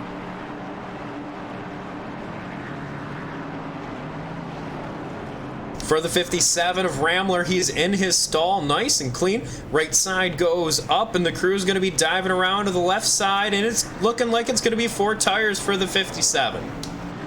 Here comes Senesac. He was way down at the short end of pit road, and he is going to be uncontested on exit. Nice and easy. Bryce Senesac, Mike Franklin off second. So don't forget, it's not just the 09. It's these 4 cars who are trying to stretch for the one-stopper. Senesac, Franklin, Hendricks, those are all the cars there. John T. Wimbish now up into the mix. And then you will find M. Scott List Rambler in the 57 Ford. He finds himself 5th off of pit road. Darren Clement was the 4th of those cars who had stayed out. He does actually lose 2 positions on pit road, but it is not that huge of a deal. David Weishart and company.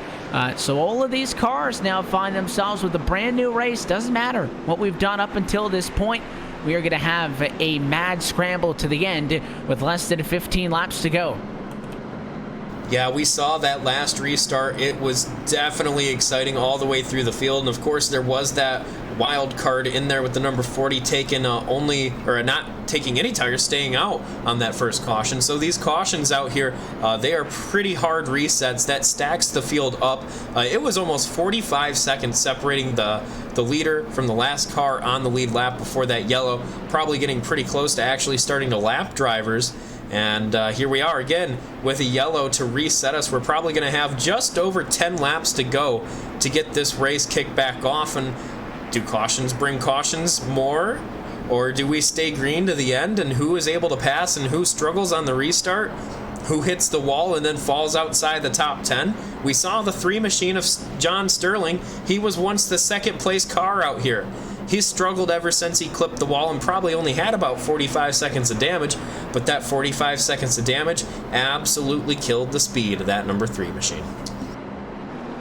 Just the way it goes sometimes, and we'll get that updated look at the running order as to that time by. It is the Senesac, Franklin, Hendricks trio 1, 2, 3, and then again Darren Clement in 6th position. Those were the cars that had stayed out, and again, I just didn't think that this was going to work if it stayed green. I feel like the fact that they had to save fuel was going to undermine them. It was awfully close. I can't say with much more than 60% certainty maybe. It's almost a toss-up on how I felt that one was going to end. But now there's a new challenge. Because, Steve, trying to beat the race leaders on fuel strategy is one thing. Now you're on even ground. So you're talking about cars that started for your top 3, 23rd, 26th, and 16th. That's with qualifying time. So they qualified in the back half of the field. All of a sudden, they got the track position. That's great. But can they race against the cars that qualified in 4th and 3rd and all of these guys who have been up front all night? Because, again, just out-cycling somebody on strategy is one thing. They're on even tires now. You got to go out there and beat them. No excuses now. And while that's true, Evan, I think one thing that is working for Bryce Senesac, who is the biggest mover of the race, he's got a lot of experience moving through the field. He's passed a number of drivers and not under yellow. He's passed them under green. So that number 09 machine, he knows what he needs to do to make moves happen. So we'll just have to see what he can do here on the restart to hold those moves off. And another thing is he does have a buffer. It is not just him and then, Rambler and Weishart and Haynes and the rest of the crew. He does have a little bit of a buffer as we see the lights go out on top of the iRacing pace car, and a lot of wave rounds coming through, at least 5 or 6 of them. Going to get back to the lead lap and leave us with a 23-car lead lap field coming to this restart. Senesac at the 09 decided he wants to take the outside line. His buffer is Franklin, Hendricks, and Wimbish. Not to discredit those drivers at all, Steve. They're still going to be up here trying to fight for the race win, but it would certainly be a different story if he had, those dominant 2-3 cars right on his bumper. So he's good at working through traffic. Those guys are going to have to work through traffic just to get to him. So a lot's going to come down to how good of a restart he gets. And if he can get clear down into one and they start fighting behind him, all that chaos is only going to slow those cars down more. It will be a restart with 12 laps to go. And this is going to be one of the biggest restarts for Senesac, probably his entire season. Auto Club next week is another big race, but with the package there, you have a lot of pack racing to start the runs off here at Indianapolis. Battling side by side really mires you back in traffic and you lose a lot of time. So for Senesac here on this restart, you have to nail it, you have to get clear, and you got to hope that the drivers behind you go side by side and start battling. Wimbish there directly behind the 09 in that 56 machine with Franklin on the inside. And Evan, over to you for the restart as pace car gets ready to dive down pit road. Well, they've managed these restarts pretty well all night long, but when it comes with just 12 laps to go for the virtual Indianapolis Motor Speedway, it may be time for the gloves to come off. Bryce Senesac going to bring us back to the green flag. 12 more laps to decide tonight's race. As the 09 car, he'll bring the 56 of Wimbish through as well. So from first on to the number 1 position, and Wimbish goes 4th to 2nd by the time they get to turn 2. The 57 of Rambler does get to the inside of the 44, who had a little bit of a bad restart there, might have had an issue getting up through the gears.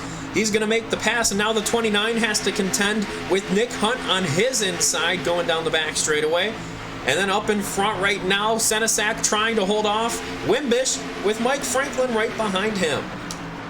Franklin is the 3rd car in the group here. He's going to make it a fight for 2nd. The 56 wash it up. Franklin to the inside line. So they'll go nose to nose and fight for 2nd. And this is a beauty to behold in the rear view mirror. A Bryce Senesac of the 09 Chevrolet out front because they are log jam behind. Side by side for 2nd. Side by side for 4th. As here comes Rambler through the field, but he can't get by this group of cars. All 4 of the cars who stayed on and caught the yellow are making the most of it. We'll have to see. Here is the 56. He looks to the inside. He's got the 32 of Clement behind him. He's going to choose to push the 82. I don't know. You got to dive to the inside because if you don't do it, the guy behind you is going to do it. Here as we almost get contact going into 3. And they somehow single file it out with a lot of weaving side to side. Senesac's lead is half a second over now the 82 car, who has taken the number 2 spot back. So Wimbish falls back to 3rd. Clements on his bumper. He's also being chased by Scott List Rambler. So all of these cars going at it. It's a late look to the inside, but the 32 doesn't commit. And that right there opens the door for the 57 of Rambler down to the inside. That opens the door for the number 29, who brings it all the way down to the rumble strips. He's going to get to the inside of the 32. He needs a push. He doesn't get it from Hunt, who goes the outside.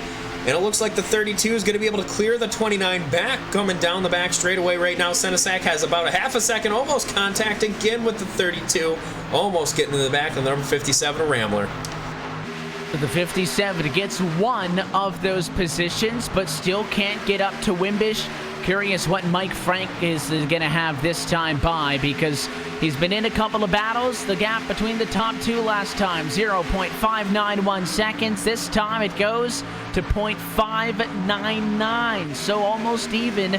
Only 6/1000ths of a second better was Senesac over Franklin. So it looks like it may be decided between these two, because Rambler and Haynes, the two cars who we thought this race was going to come down to, are stuck in P4 and 6. Now the 29 wants a spot, trying to go to the inside of Clement.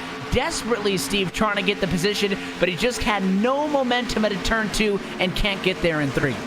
And I tell you what, I'm actually looking right now at where these guys started. Mike Franklin is the driver who's made up the most spots today. He gridded on P26 and is currently running to P2. And that's two things I want to talk about. This new package means if you can figure it out as the race goes on and catch the yellows and catch the strategy just right, you can figure it out and you can hang with the leaders. And if you can just manage to hang up in front of the field, it is tough to pass here at Indianapolis. So right now we're seeing is, the 32's in the wall. There goes the 29 down to the inside. That'll be a spot. And that gap to the lead closes just a little bit. Almost 0.4 of a second right now between 1 and 2. Clement smacked the wall pretty good. Haynes passed him, so they exchanged to 5th and 6th position.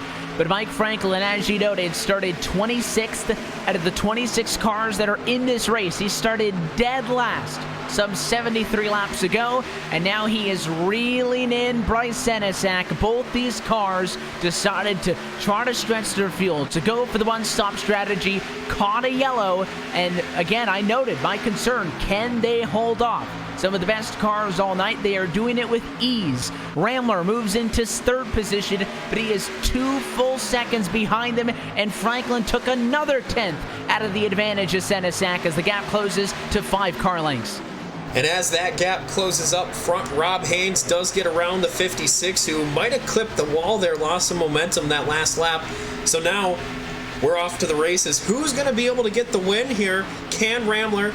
Can Haynes? Can they catch these top two? Senesac, he's been consistent, but not necessarily blazing fast all night long. But right now, he's out in front. We've talked about it all night long, and there's a yellow.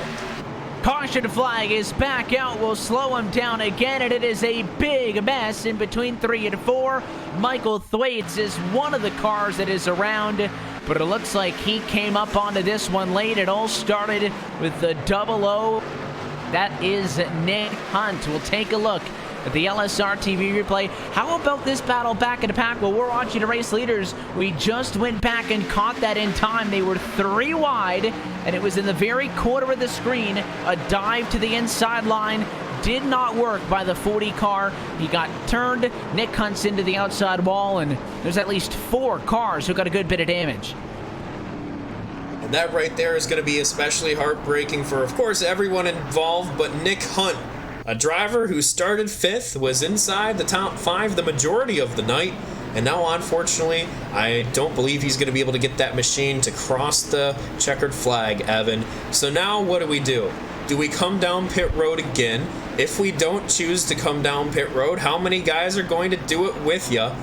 Right now, it's going to be an interesting choice. And the other concern is this race going to get pushed to the very end? At lap 75, you're right on the money. If you're thinking and preparing, I guess, for a restart in this one, well, you're going to want tires because you're going to get eaten up without them. You could also hope that maybe I stay out, catch a couple of yellows here into overtime, and maybe I end up winning this race, but it all looks like they won a race. Oh, there's the late dive. Both Rambler and Haynes from 3rd and 4th dive back out, but Senesac, Franklin, 1-2, they're down pit road.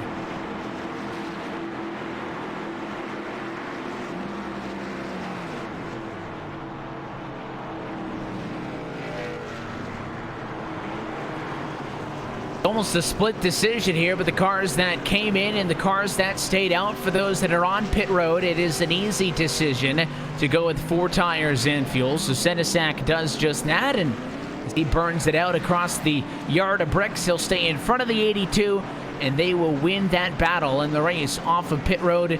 But the question is just how many cars decided to stay out on track. It looks like Rambler, Haynes, Gillen, Mueller, Haynes, Glenn. So 6 cars. There's a half a dozen that decided to stay out. Everybody else came down pit road. And this restart right here is going to be an interesting one for everybody. You've got about 5 laps on those tires. A little bit tire wear happens so quickly here. These tires heat up without a lot of banking and really doing a lot of turning. So, it's a tough call as a driver, as a crew chief, but Rambler and Haynes, they saw how hard it was to pass, so now they don't want to do it again. They don't want to take that chance. Then you've got drivers like Gillen and Mueller. They needed the track position. They've been up there a couple of times today battling for it, especially that 40 car. So why not do it again here for all the money? Funny thing is, just looking at some of the cars who have technically stayed out here, Jerry Glenn, by the way, doesn't actually count in this, so I'll revise that number from 6 to 5. He's a damaged car, 3 laps down in 25th. But he did technically stay out, but don't worry about him. He'll get waved on by. Those 5 that stayed out are going to fight for this one. We will see how many laps are going to be left, and if this thing does get pushed into overtime. I believe we might just get this in with a 2-lap shootout for maybe laps number 79 and 80, or maybe even 3 laps. The lights on top of the pace car will tell the tale of the tape. This time by, they stay on. So at least 2 more trips around before this race will go back to green flag conditions for Rambler. This is a big gamble. Comes into tonight's race, not one of the drivers inside of the championship picture. For Rob Haynes, he finds himself in 7th, only 8 points up. He stands to really benefit, but and you hang on with the tire fall off. The fastest laps of the race for these guys, again, were very low, 50-second lap times. Even Haynes, Steve, beat that and got a 49.993 earlier in the race. So they've even eclipsed that margin. That's what you can do with fresh tires. Well, the last lap they ran under green was 3 seconds slower. So they're going to be 3 seconds slower than the cars behind them. I mean, you're going to have to make those race cars awfully wide if you're going to defend. Yeah, you've got to make your car awfully wide, and you've got to hope the drivers behind you do the same, because like we've talked about all night long, you go side by side here and you might as well kiss the guy in front of you goodbye, because it just opens it up by just a couple of tenths every single corner. But with the way that this track is set up, that's almost a second per lap if you're really going at it with someone on these older tires. So we'll have to see, can these guys make a big charge on the restart? And if they can't, who can hold you off at the front of the field? Can the 57 hold off the 29? These guys have battled all night long between the two of them, and we've seen both hills and valleys for both of them. Who's going to be on top of the hill and who's going to be in the valley when the checkered flag comes out? The lights on top of the pace car should go out this time by. I believe that's the case with the 29 of Haynes looking to the inside. Rambler wants the top, so that's the same thing that we saw when Senesac was the control car for the last race. Start by the start-finish line. The lights are out. So next time by, we will complete lap number 78. We are not in overtime, and we will have a good old-fashioned 2-lap run to the end. You can call it a green-white checker if you want, but it'll be 2 laps and 5 miles to decide the winner in this Brickyard 200. Again, it's also important because while it is quote-unquote only the 5th race of this 2019 campaign season 9, it is also the halfway point of the regular season. After tonight, we'll be back in action next week as we continue on this championship of the Auto Club Speedway. Texas, Dover, Daytona, Kansas. Those are the next 5 that'll round out the regular season. Only the top 12 make the chase, and there is no win and you're in. So you have to be consistent.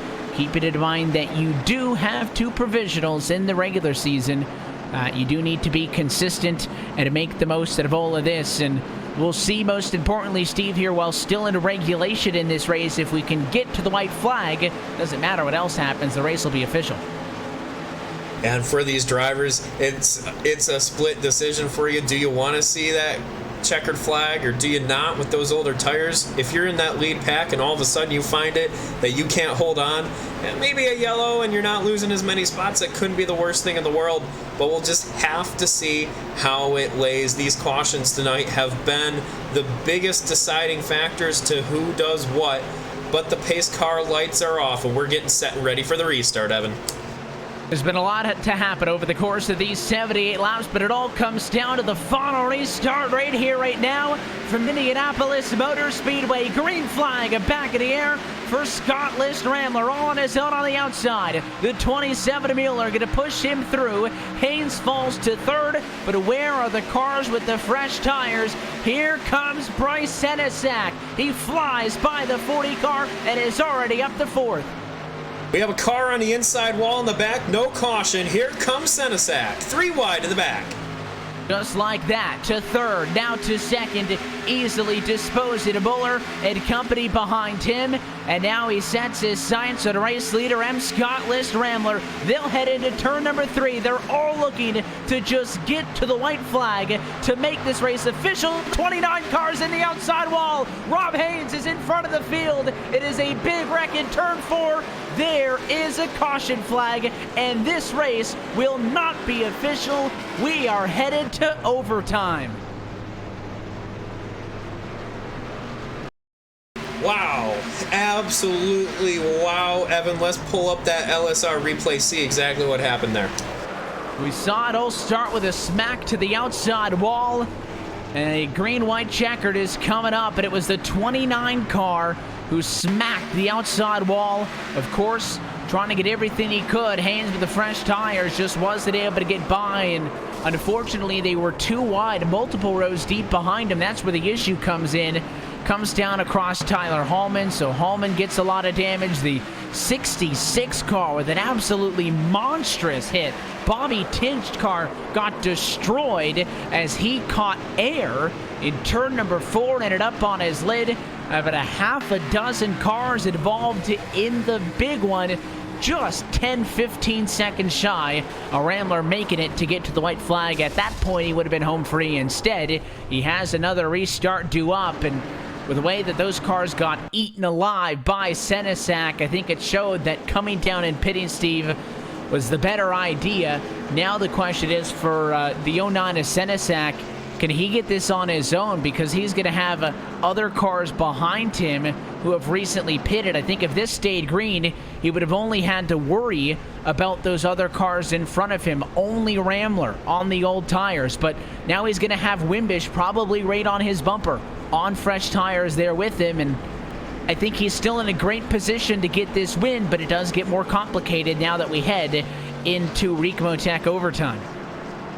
Yeah, it does get far more complicated, and it's going to be a gaggle. I can almost guarantee it on the restart because you have Senesac on fresh tires, then you have Mueller on older tires, Gillen's in there. He was able to save that number 40 machine with a slide through the grass, so that was incredibly impressive. But now he's got damage and old tires. He's going to be in the mix as well. The 29, he got some damage there, of course, after getting hit in the rear end.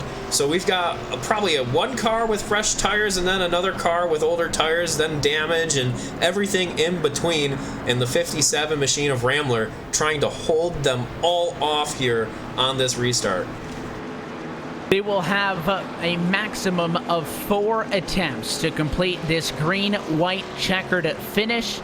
If we are not able to complete it on any of those 4 attempts, then this race is done. Of course, for an attempt to be considered official, they have to complete an entire lap and collect the white flag in the iRacing service. Doesn't matter how many cars are wrecking on the last lap. If it's the white flag, we are racing back to the checkered. So that's the goal for Rambler, who I think is got maybe a 5% chance. I mean, it's a long shot to be able to hold these guys off. You never know. Senesac gets loosened up. They start brawling. Anything can happen. But, I mean, you saw the 09 car, Steve, get around 4 other drivers. I mean, before they got on the exit at turn 2, it was ridiculous. The speed that he had. It's going to be the same difference between these two. 57 does have the small benefit of controlling the restart, but I think Bryce Senesac, ironically enough, having stayed out earlier in the race to catch a yellow, is going to defeat Rambler, who tried the stay out strategy later, and that initial gamble looks like it could pay well for the 09. And there's been a number of drivers up and down through the field. John Sterling, who was in second place that entire first run, he's going to be, looks like, just outside the top 10 and 13th in that damage number 3 machine. Actually, no, he's actually going to cycle through just outside of the top 10. And then you've got drivers that were in the back. Ed Morris, he had some damage for quite some time. He's worked on it. He's stayed consistent. Looks like he's going to be out there in 13th. And then you have the drivers like Nick Hunt, who was out in front for the majority of the race inside the top 5, and now they're in the garage area. And we've had hills and valleys for everybody out here, Evan. But right now, it's just going to be so interesting to see if Rambler can hold off that 09 machine. Like you said, good restart or not, that 09 was whipping through the corners, and he just needs to be careful, not overdrive it, not get into the 57 and take them both out. But track position here, you got to make that wide bumper as wide as you can, because there's only so many lines here at Indianapolis Motor Speedway. If you block the inside, the 09 has to make the choice to either go to the outside or not, or maybe put the bumper to the 57 and try to move them out of that line. Yeah, what is it, how the rhyme goes? Can't go over it, can't go around it. Maybe you go through it when it comes to a late race restart in a cup car, and it may come to that, push to shove, literally. It is funny, though, to look at the stats for some of these drivers. Of the 12 drivers currently in a playoff position in this Ricmotech Cup Series, only David Weishart has a race win of those 12, having won 2 races. He's P6, has a shot at this one. His wins coming at Kansas Speedway and at Michigan, so it is interesting to see that. Of course, Scott Rambler up front has a race win with early in the season, that one coming from the Las Vegas Motor Speedway, but is not finding himself right now in a championship position. The couple of drops that we do have in a regular season should benefit him, and even if he doesn't win this, assuming he doesn't get completely plowed, should still get a good result. But there it is. The lights are out on top of the pace car, and it is not for the first time in LSR TV history. We had that a week and a half ago with the Full Throttle Real Sim Racing Cup Series, which you can catch Monday nights at 9 Eastern right here on LSR TV and the iRacing Esports Network. But the first time we'll see it on a Thursday night with the Ricmotech Cup Series. Front row, we'll see the 57 on old tires of Scott List Rambler in control of the field, and fresh tire Mr. Bryce Senesac on the outside in second. Then you'll find Michael R. Mueller in third position, John T. Wimbish in fourth. They'll make up row 2. Joshua Gillen did David Weishart on row 3, with Michael Thwaites and Alan Fox at row 4, and Mike Rominger and Travis Pryor on row number 5. Complete running order, obviously, going across the top of your screen. We have 18 cars, Steve, on the lead lap for this one. Is this going to be our only attempt? Are we going to make it through it? Oh, it's really going to be dependent on the top 2 cars, I think, Evan. Anyone can stack it up, of course, but I think the big calamity is going to be between the 57 being slower in the corners and the 09 and everyone else having to navigate around that. You get a big checkup, whether it's from the 09, the 27, or the 57, and everybody else behind you has to figure out how that's going to work, and there's only so much space here, and there's only so much grip. So we'll have to see, Evan, but the Ford First Mustang pace car is getting ready to bring it down pit road. Will it be the last time? Who knows, Evan, but we're getting ready to go back green. The first 2 cars at the inside line have old tires. The first 2 on the outside have got fresh ones. And we've got a green-white checker to the Ricmotech Cup Series. Green flying in the air. Let's go back at it. 2 laps to go from IMS to the inside with a good start. The control car, those 2 sync that one up. They're clear to turn 1. But watch how fast the gap closes. Here comes Senesac from 3rd. And if Rambler wanted anything to happen, he wanted that right there with the 27 to give him a slight buffer, but you can see there the 09, the 56 already passed him. And here comes David Weishart as well with fresh tires. The 57 trying to break the draft, and the caution's back out. Caution flying behind them. They are not going to make it around. The 5 is spinning, and more contact as Purdue and Glenn get into it. It is issues in turn 2. And a yellow flag is back out. The LSR TV replay will show that Randy Purdue just got way too tight, and what a rough night Rob Haynes has had. The 29, probably in an alternate universe, Steve, has already won this race at a green flag run and gone to the end, and instead he found himself in 17th. He got roughed up by the 5, and those 2 cars got together, bringing the yellow flag out at a turn number 2. Yeah, that FEG number 29 cannot catch a break there after that contact with the wall and then getting rear-ended. So Rob Haynes, luckily still out on the racing surface, so at that point, honestly, you can still pick up some spots with the way that this one's shaping up, but we're basically racking them back up to stack them up and do the same restart all over again. The only big difference there, Evan, is now you have John Wimbish that's going to be right behind Rambler out in front with fresh tires, so no buffer between Rambler and fresh tires for this restart. Senesac was coming. It was really funny down the back straightaway that time. We've been talking all night about how the lead car, Steve, has been snaking down the back straightaway to try to break that draft, and Senesac was so fast he didn't care.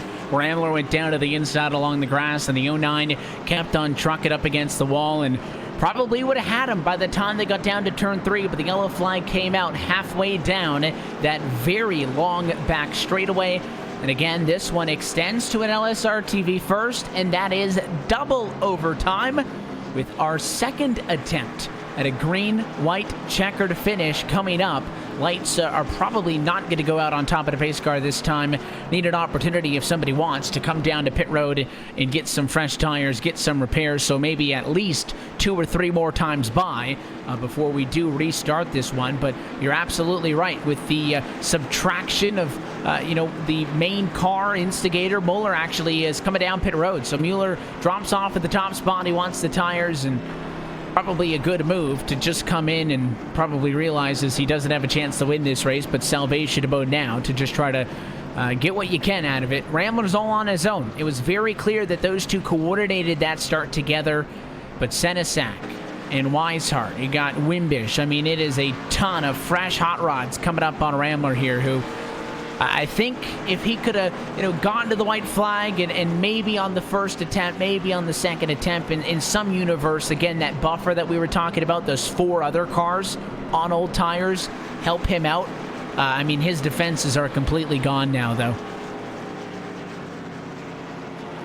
Yeah, on that restart there, he needed that buffer, and it helped him out a little bit. It extended his lead at least down the back straightaway going into 3. I have a feeling, like you said, Evan, Senesac probably would have been able to make something happen, but at least it would have been a battle. At this point now, there's no buffer, there's no half-second gap that needs to be closed with those fresh tires. You're going to have 2 drivers digging for the lead, and Rambler, who's led numerous laps here today, is going to have to hold him off. And as a driver, I've been in this spot numerous times. You're on old tires, you made the right strategy calls, but now the green-white checkers have fallen and your buffer's gone and you're just sitting there as a sitting duck. And it is frustrating as a driver, and it's nerve-wracking as a driver. You're sitting there, you're trying to think of every single way you can maybe dump the clutch a little bit on the start, gain a little extra speed, but no, maybe I shouldn't do that because I'll spin the tires. Well, maybe I run this line, maybe I run that line, and I tell you what, all of those thoughts mean nothing, because when that green flag drops, you never know what's going to happen. The way the championship picture looks coming into this evening is David Weishart is on top of the mountain with those 2 wins, 2 top 5s, 3 top 10s. He leads by 15 points over David Elliott, who is in second position. Alan Fox is 18 points behind him, tied with Michael Mueller for third and fourth, and then 23 points back is Tyler Hallman in P5. Then I'll flip the intervals, the difference towards the cut line right now. So Bryce Senesac, who is 6th in the championship standings, 15 points above the cut line. For Rob Haynes, who is 7th position, he sits only 8 points. So is Travis Pryor in the 8th position. Joshua Gillen is only 6 points above the cut line. John Sterling is only 3. And then the cut line right now, 11th and 12th position, sees Mike Franklin and Ed Morris tied. Both 40 points off of the top spot in the points, but occupying the final spot in, Steve, by a single point over Jay Pryor, who is somebody who has really missed out on tonight's race. 5 laps down, 22nd position, a big blow to him. Jerry Glenn picked up 10 spots at the points last race. He's only 4 points out of a playoff spot. He finds himself again, though, with a missed opportunity down in 20th position, having wrecked out of this race. So there's a lot of cars critical to that championship battle that are not walking away with a lot tonight. And you've only got so many opportunities before the chase gets started here. We go to Auto Club next week. And then you go over to Texas, two relatively competitive tracks where with this new package, you've got a lot of pack racing, a lot of passing, especially at Texas where you start to get 2-3 different lines going. And then you go to Dover, and then you have Daytona, Kansas, and Atlanta. And really outside of that, you've got Daytona, that's the lottery race. But you've got Auto Club Texas. Again, like I said, there's a lot of side-by-side battling here. Indianapolis, really the only black horse out of those tracks because it's really a driver course. It kind of runs sometimes like a short track, sometimes it runs like a faster track, but you got to pay attention to those lines that you're running. You got to be attentive with the brakes. You got to watch the curbs on the inside. And then at Auto Club, you don't have to deal with hardly half of that. The lights are out on top of the pace car. We are 8 laps already past scheduled distance. If we can complete it on this second attempt of green, white, checkered, we will have gone an extra 10 laps and at that point an extra 20 miles on our scheduled distance of this Brickyard 200. Again, front row will be Rambler and Senesac. The 57 opting to go for the outside line this time. Weishart, Wimbish on row 2. Fox and Pryor on row 3. Rominger and Sterling to row 4 with Haynes and May on row 5. Still 19 cars on the lead lap. I believe a total of 21 cars actually still in this race, but we'll give it another go, and it all comes down to the 57 Rambler. Steve, I'm expecting a very early jump for him. And you have to wonder, is the 57 letting Weishart know when he's going to go? You know, the 33's got a little bit older tires. He's been on and off. I think he's actually on the same tires now as Senesac, but he does have some damage that he's picked up. So that slows you down a little bit. Is he trying to pick his enemy here and maybe get Weishart to get the jump and battle Senesac on the inside? Because that's something Senesac didn't have to deal with last time. He didn't have to really battle with other cars on the same tires. So we'll just have to see here how this 57 takes off, how the 33 takes off, and of course, what does Senesac do on the inside? What type of start does he get? The first attempt ended with sparks and flames in turn number 2. Here is our second attempt at a green and white checkered from Indianapolis Motor Speedway. M. Scottlist Rambler going to put the right foot down. Green flag back in the air. 2 more laps to go as they get to the start-finish line, and now race off at turn number 1. Watch for Senesac, the black and green 09 car in second. He's got fresh tires. Here he comes, rocketing to the inside. He looks low in turn 2. Rambler throws the block, and he's going to get moved out of the way. Rambler gets bumped and run, and Senesac to the race lead as the 57 wrecking behind them. The 57 machine gets up into the outside wall, then slides down, catching David Weishart, as the LSR TV replay will show. 57 machine going to be frustrated after that one, but we talked about that as a possibility. And all the 27 machine, he brought it down pit road to get fresh tires and stay out of trouble, and there he is with a smoking engine there. Michael Mueller, calamity coming off turn 2, and now we have a new leader. Tried to block. We talked about making a race car wide. There was just too much of a run for Senesac, and probably earlier in the race, Steve, you get away with that, but the 09's not lifting. He knows you don't have anything for him, and I mean, he definitely did the left side tires below the white line to kind of make his point, but I don't know what you expect when you're blocking a car that's 10 miles an hour slower than you. And listen, there's nothing else M. Scottlist Rambler could have done. The only thing now is and to the point I made even coming to the first attempt at a green-white checkered where I didn't think it was going to work, is even if you don't win this race, you can still get a good result. He probably could have just stayed high there, ends up with a top 5, top 10 car. Now he's racked out and will finish in the high teens. That's the difference. And just like that, the entire race, the entire thing that we're going to be talking about is no longer who's on the older tires trying to hold off Senesac. Now Senesac has to hold off Wimbish. Alan Fox, a driver outside the top 10 the majority of the race. Travis Pryor, you were saying that he was missing out on something here tonight. Well, look at him. He's sitting there in 4th. Rominger, Tommy Haynes. Then you've got Robert Haynes, who was in the accident, seems like hours ago. He's sitting there in 7th. John Sterling, who had fallen almost to 20th at one point here tonight. And then to round out the top 10, you've got Gary May and then Tyler Hallman there, and they have made their way back up towards their ups and downs tonight. It's crazy because championship points leader David Weishart, 14th position on the racetrack right now. Second place in the championship, David Elliott, 21st position and behind the wall. So you mentioned Alan Fox, assuming that the 73 makes it through what could be as many as 2 more chaotic attempts at a green-white checkered finish. From third place to the points, 18 back. That's a significant margin for Fox to overcome, but because both cars in front of him have had a bad night, Mueller just wrecked out. He was 4th in the championship standings. Hallman came into tonight 5th. He is 9th on the racetrack right now. Alan Fox is probably, if he can keep that car in one piece, going to be our new championship leader at it tonight. So there's so many different storylines existing now, Steve, that weren't there 20 laps ago before we started going into overtime and wrecking a bunch of race cars. And we've talked about it a number of times tonight that these cautions have completely changed the complexities of the race, and this is just another example of it. Whether it's strategy calls, points positions, cautions, accidents, who's got the damage.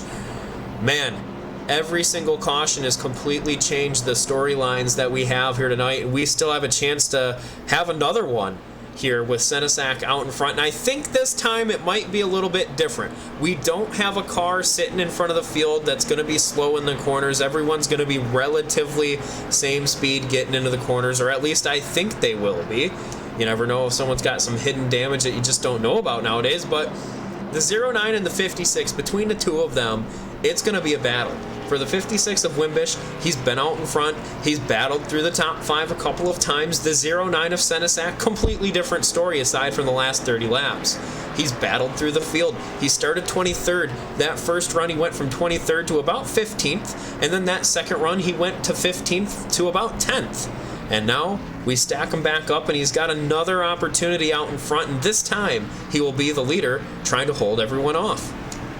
Wimbish will be the challenger. I would expect Senesac to choose the outside line, and we'll see if that is true. That would put Travis Pryor behind him.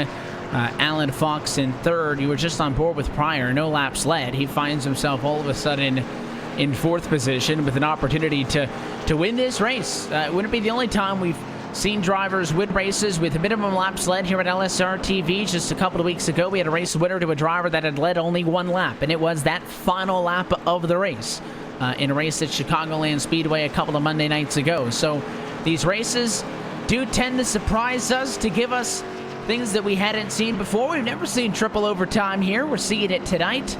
But I think that all of this goes to show that, Steve, on that yellow that had 5 laps to go initially in the race, that coming down and getting tires was definitely worth it, because it could have been just 2 laps. That was it. Instead, we've been going for 14 since then.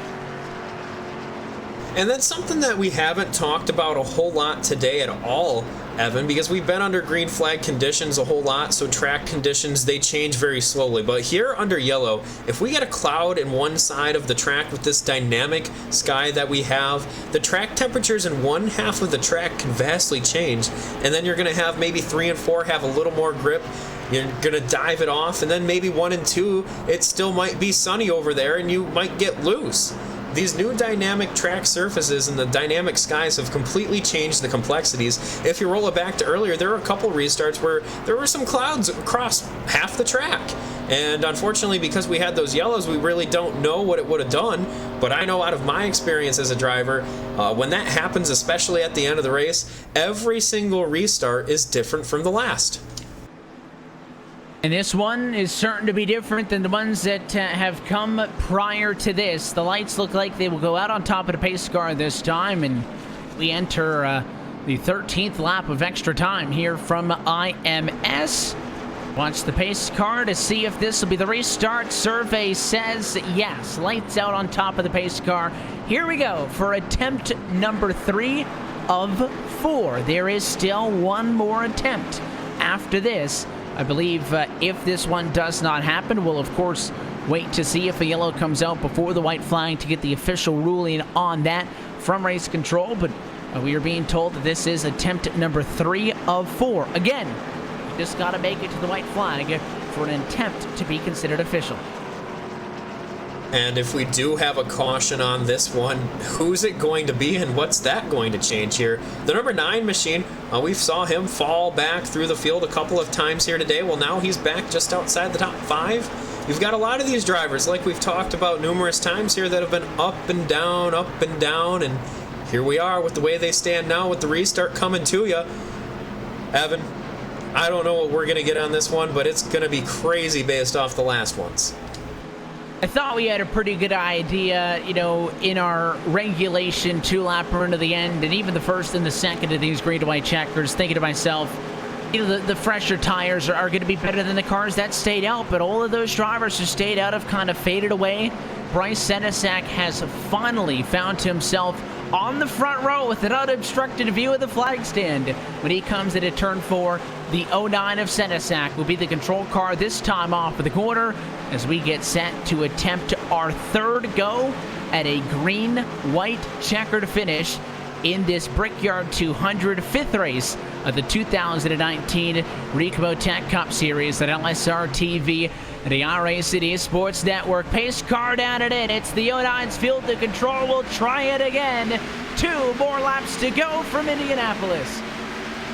And Senesac got a pretty decent restart, but so did the 56 of Wimbish. He's clear to the outside, so no battle behind him.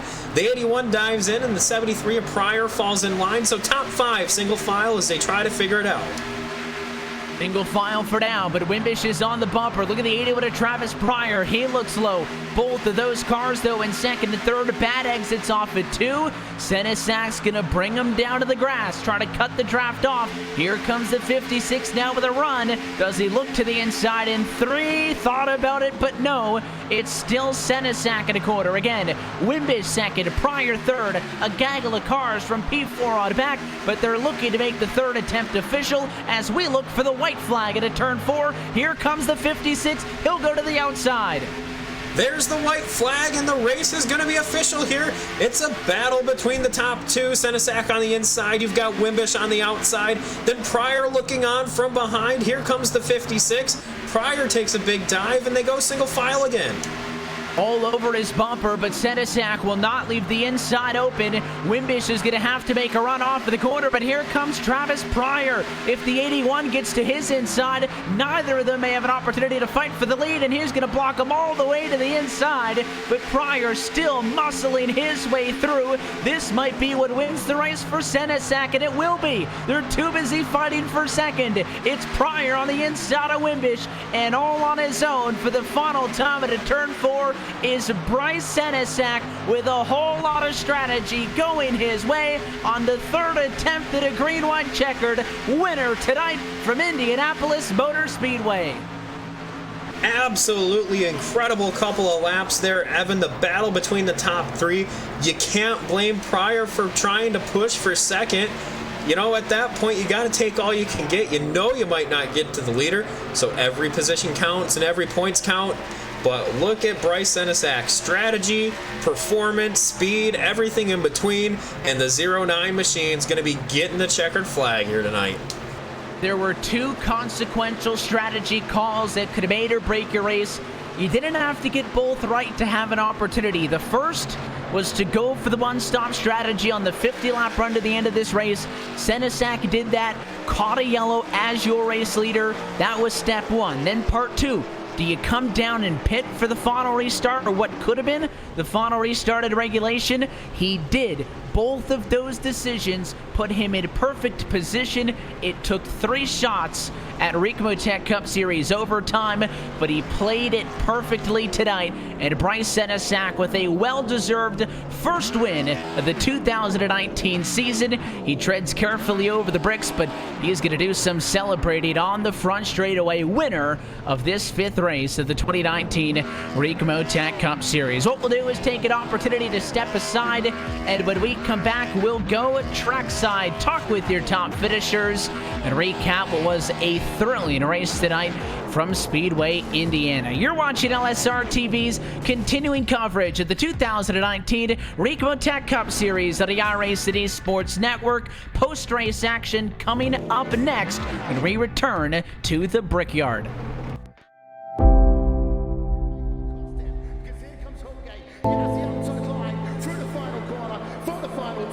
Once again, photo finish here of the Indianapolis Motor Speedway.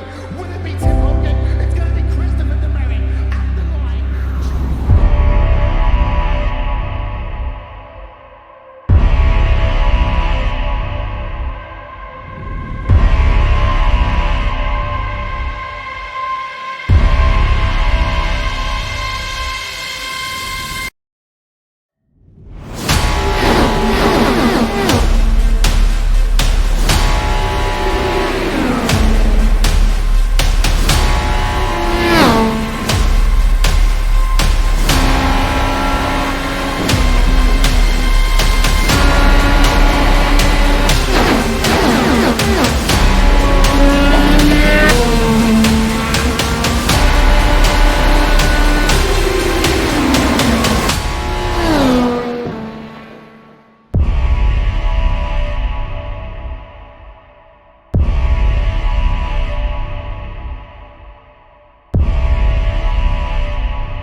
And welcome back live to the virtual Indianapolis Motor Speedway, where LSR TV's coverage of the 2019 Ricmotech Cup Series is continuing tonight with the 5th race of the 2019 campaign after a wild Brickyard 200 that turned into nearly the Brickyard 250. We welcome you back into LSR TV's coverage and back into the LSR TV booth for the post-race action. Myself, Evan Pasoko, Steve Bonesteel still with you upstairs. Our producer is Hugo Louise. Steve, let's take a look top to bottom at tonight's full race results presented by Ford Entertainment Group. Bryce Senesac is your race winner. The final margin of victory, 0.335 seconds over John T. Wimbish, who with that late move on Travis Pryor, defending the number 2 position. Pryor coming home in 3rd. We'll be trackside with those 3 drivers in just a moment. Tommy Haynes misses out on chat with us. He'll finish 4th tonight, and Alan Fox rounds out your top 5. Big points night for the driver that should become your new championship leader. Mike Rominger finishes in 6th position tonight. Rob Haynes, exactly where he started, is your P7 finisher. Michael Thwaites comes home at 8th spot tonight. Tyler Hallman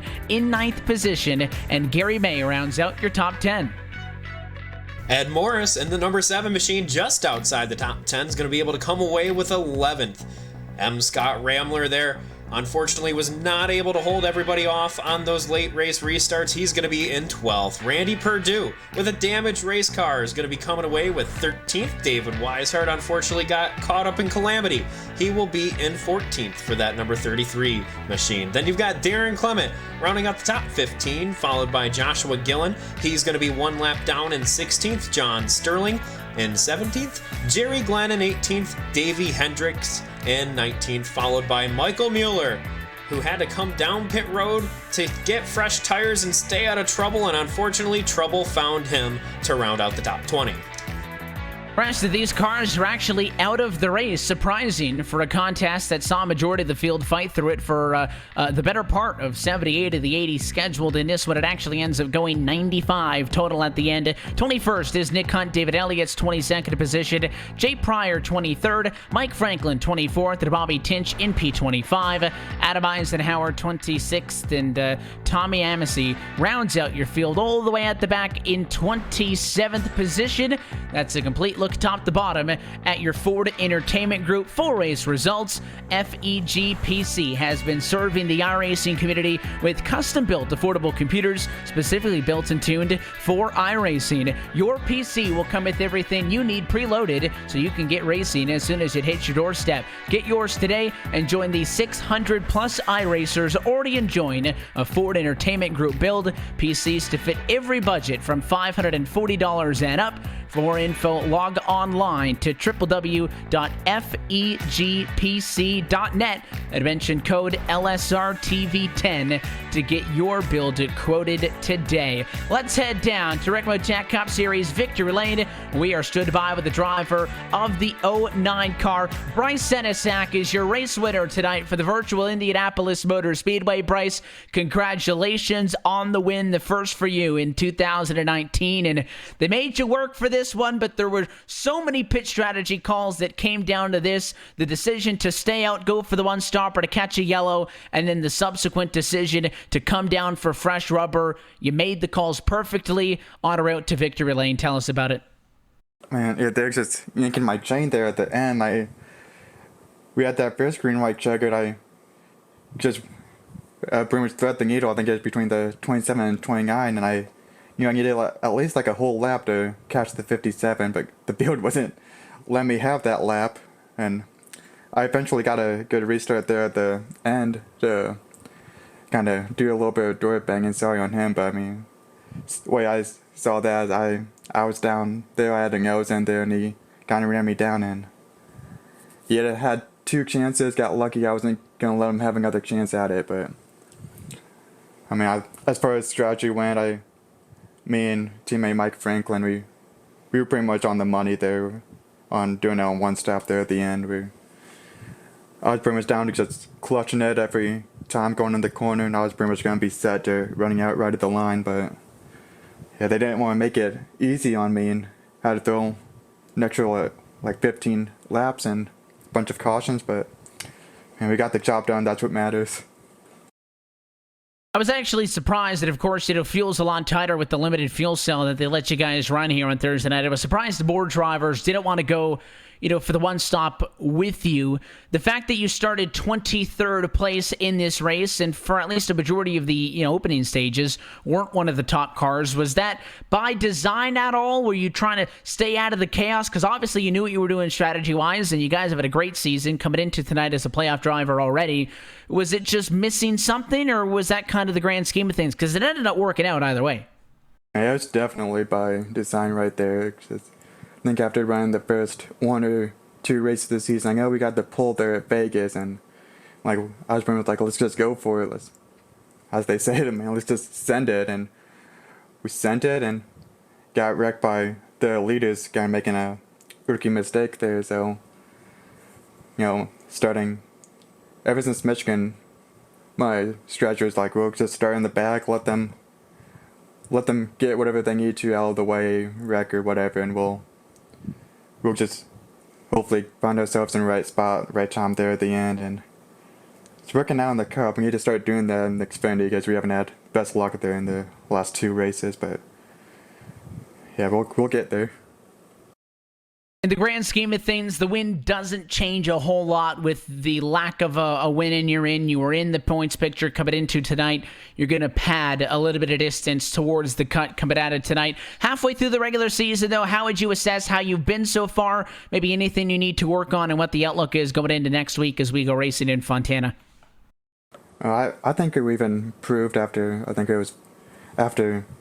Vegas. We pretty much just be patient here, let the race come to us, and just with the way this package is, it's tight racing, and you're gonna have people up front really racing hard, and it's so on whether or not you're gonna have a patient racing out. And I didn't know how it would be going into here because did some testing last night, and it was just down to really hard to get right up to the guy and let alone pass him. But I think with the higher track temperature we had, that probably helped me out a little bit with how we had to race everybody else. So I think we're starting to find our groove, and hopefully we can just carry this rest of the season. Well, I'll tell you what, it was a fun night for us here. First time we've seen triple overtime at LSR TV, and I know that you enjoyed it because it's always a bunch more sweet when you end up at Victory Lane. It's also fun to do it at a track like IMS. Bryce, we appreciate your time. I'll let you get out of here. Before we let you go, anybody want to say hi to? Yeah, first off, I want to thank Fenoi on our cars here for Performance Motorsports help sponsor us. I want to thank Ricmotech for coming on with this series. Of course, thank you guys over at LSR for bringing on this awesome broadcast, and I thank all teammates there at Performance, and definitely gotta give a shout out there to John and Mike. I mean, Mike was pretty much with me on that strategy of doing a one-stopper, and he was pretty much racing me fair, helping me out on whether to take 4 tires there when we did get that caution. And I mean, with John Wimbish, he let me have that restart there. We planned that out, but he raced me hard, but he raced me honest, and that's what teammates pretty much do, and that was awesome of him. A good show that you guys put on tonight. Again, Bryce, congratulations on the win. Thanks for talking with us, and we'll catch you next Thursday night when we go back at it. Thank you. We'll see you. He's your race winner tonight from Indianapolis Motor Speedway, Bryce Senesac, winner of the Brickyard 200. Flip side of that coin, second place finisher John T. Wimbish was in this, but all the way down to the very end. He ends up bridesmaid to the 09 tonight, but trackside with the second place finisher is Steve. John, you really had to work for that second place finish here tonight. You've been out in front. You got mired in traffic. You're racing with your teammate for the win there after 3 different green-white checker attempts. Take us through those final restarts.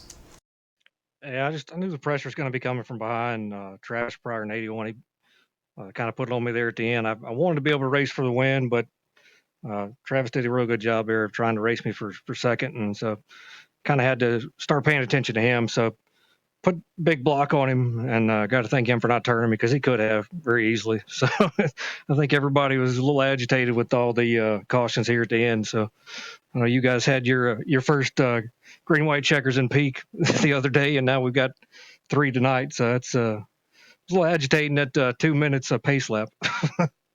Well, I tell you what, John, every single time as a driver coming to these green-white checkers, I am more nervous than anything else, and I just don't know what it is. It's always been about the same strategy on these final restarts, but take us through what you do differently on these green-white checkers from any other restart.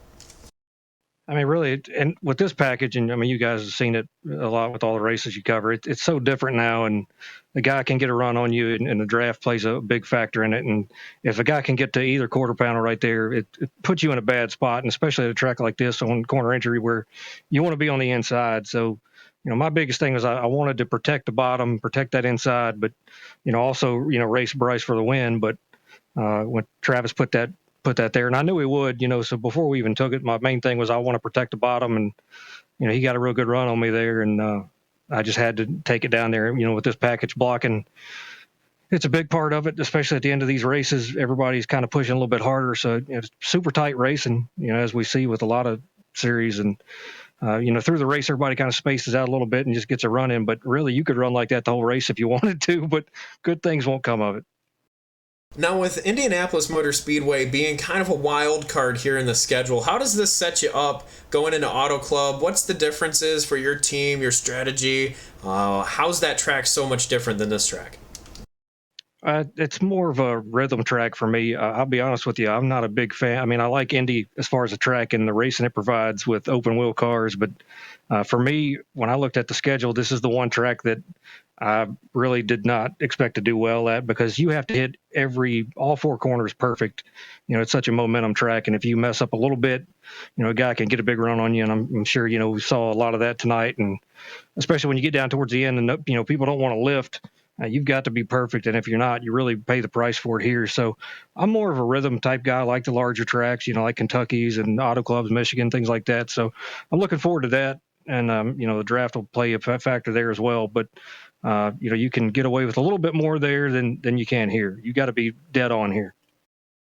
And that is definitely sure. We talked about it all night long, how if you'd miss your turn 2 or coming off a 4, it can kill your entire lap because you lose the run down the straightaway. So you're spot on there, and as a driver, you're right, you got to nail every single corner here. But before we get off to our third place finisher there, Travis, what do you have to say to your sponsors, the fans back home? Well, honestly, we couldn't do any of this without the sponsors and the people that support the league. Frank Rico at Ricmotech, we really appreciate them coming on board. They've been a part of Extreme for many years on the road course side, decided to come over to the Cup side now. And, I'm stoked about it. I've got a set of the real gear Ricmotech pedals, and they're the bomb, if that's still a cool thing to say. I really enjoyed it. It's really helped me step my game up a lot. Vanoy Construction's on board here. Harris Casino, the Esophageal Cancer Awareness Association. That's in honor of my father who passed with esophageal cancer. Sim Speed Shop, Premier Private Car Service, Doug Designs. And I want to thank all you guys at LSR TV and iRacing Esports for covering our races and getting it out there to everybody. And we really appreciate everybody that takes time to watch it. Well, thank you for coming up here and taking a moment to talk to us. And Evan, I do believe you're catching up with Travis down on pit road. Travis Pryor, another driver who gets a great result in this one. The driver of the Radio Wonder Machine comes home in third place tonight. We're trackside with him. Travis, congratulations on a good result. There were a ton of cars who were on track, and I'm sure felt like they had a chance to get a good finish in this one on our first green white checkered attempt. Not all of them made it home. You guys survived and get a podium finish out of it. Congrats. Oh, thank you. Yeah, before these green white checkers, I was 19th before the first green white checkered attempt, so I was just hoping to get the race over with, try to finish and gain a few spots. So it definitely turned for the best for me as those green white checker attempts kept going. We were actually talking before we got to the extra time there that this could be a lost opportunity for you. Coming into tonight, only a handful of points above the cut line, and all of a sudden it's a huge turnaround to get this P3. Did you feel like you did anything right specifically at the end there, whether it be coming down, getting tires, changing lanes, and trying to stay out of the trouble, or was it one of those cases where it just happened to fall in your favor and you'll take it? I can honestly say for this race and almost this whole season, it's just been able to fall in my hands the way I needed it to be. Coming up to Charlotte, I was doing pretty well. I was tied for second in points, and then I got wrecked early on that one right there, and that really took me down in the points. So this race, I just couldn't get a hold on it. I was struggling. My uncle Jay, we were both just struggling, couldn't find grip on it, and I was gonna settle for top 15 if I could get it, and then I finally started, finally started to get, so a little bit of a rhythm down, knew where I needed to be. But as far as the strategy or tires or anything like that, I honestly can't say that played a factor in this. I think I was right place, right time, and I guess I was able to find enough speed there at the end of the race to get a top 3 out of it. So having been the beneficiary of some luck going your way to mount a championship charge and to put yourself in this series to the top 12 to fight for a title this year requires a combination of fast race cars and some luck. You've got the luck nailed down. We're halfway there now, though, so you're going to have to find a couple of racetracks here upcoming on the schedule to knock out another top 5 or top 10 finish to really solidify yourself. Fontana's up next. It's followed by Texas. It's followed by Dover. Does anything on the upcoming schedule stick out to you as a racetrack you feel like you can contend for a win at? I definitely believe the tracks where you really got to drive these cars and use some gas and brake, be able to switch your line up throughout the race. I think those would definitely be the tracks that are going to benefit myself and Jay the most. So, you said Dover, that I think that's definitely going to be a strong track for me and both myself and Jay for that track, and even Texas. Texas is a fast track, and you got to hit your marks and you got to make sure you do everything right there. So. Coming into the Cup Series, me and myself and Uncle Jay, we're just coming in a blind eye, and we can go around our tracks, me and him, practice as much as we want, but once you get out here with all these 25, 26 other cars, it's a completely different car, a completely different animal, and that's what we struggled with tonight the most. Just getting that down, and it just takes so long to get used to it and find out what you got to do to get speed, and by the time you get up there at the top, if you can, you got those guys who've been up there all day who've really put a gap on you and they already know what's going on. So it's really just been 1 week at a time, but we're definitely excited for the upcoming races and those last 5 races of the season. If we can make the chase, they're definitely going to be the ones we can definitely grind on and get ready for. Well, Jay's going to have some work to do. He had a rough go tonight, and we'll have to try to climb his way back into a championship position. It's a good night on your front, though, for the 09 machine. Before we let you jet out of here, anybody else you want to say hi to? Oh, I definitely want to thank Pat T. She's following me, myself, my uncle, all through our iRacing experiences and our league races and everything like that. Can't thank her enough for supporting me, and anyone else that takes their time to watch me do this and the sport that I love. I can't thank them enough. But gotta thank Ricmotech for coming on and helping to support this league, and just can't thank them enough. And Rick Donathan for running this league, and all the admins. They all do a great job, and y'all do a great job broadcasting. It's awesome to hear and go back and watch these races. Y'all do a great job and so professional. And it's just awesome to say that I'm a part of a league like this and I'm part of the great drivers that we have here in the Cup Series. Well, when you guys put on a show like tonight, it makes our job easy. And I'll also say, Travis, that, when we get time post-race to chat with you guys, it really adds to, the broadcast, getting your insights. So we appreciate you for that. Again, congratulations on your top 3 finish tonight, and we'll catch you next Thursday night. Awesome. Thank you. The third place finisher tonight from Indianapolis Motor Speedway. Big thanks to all 3 of those drivers for chatting with us. Bryce Senesac, John Wimbish, and Travis Pryor. First, second, and third in this Brickyard 200. Steven, we're past our broadcast window, so we'll wrap this one up. But what a good night of action. Triple overtime to get this one done on a race that looked like it at one point could have gone green for the rest of the night.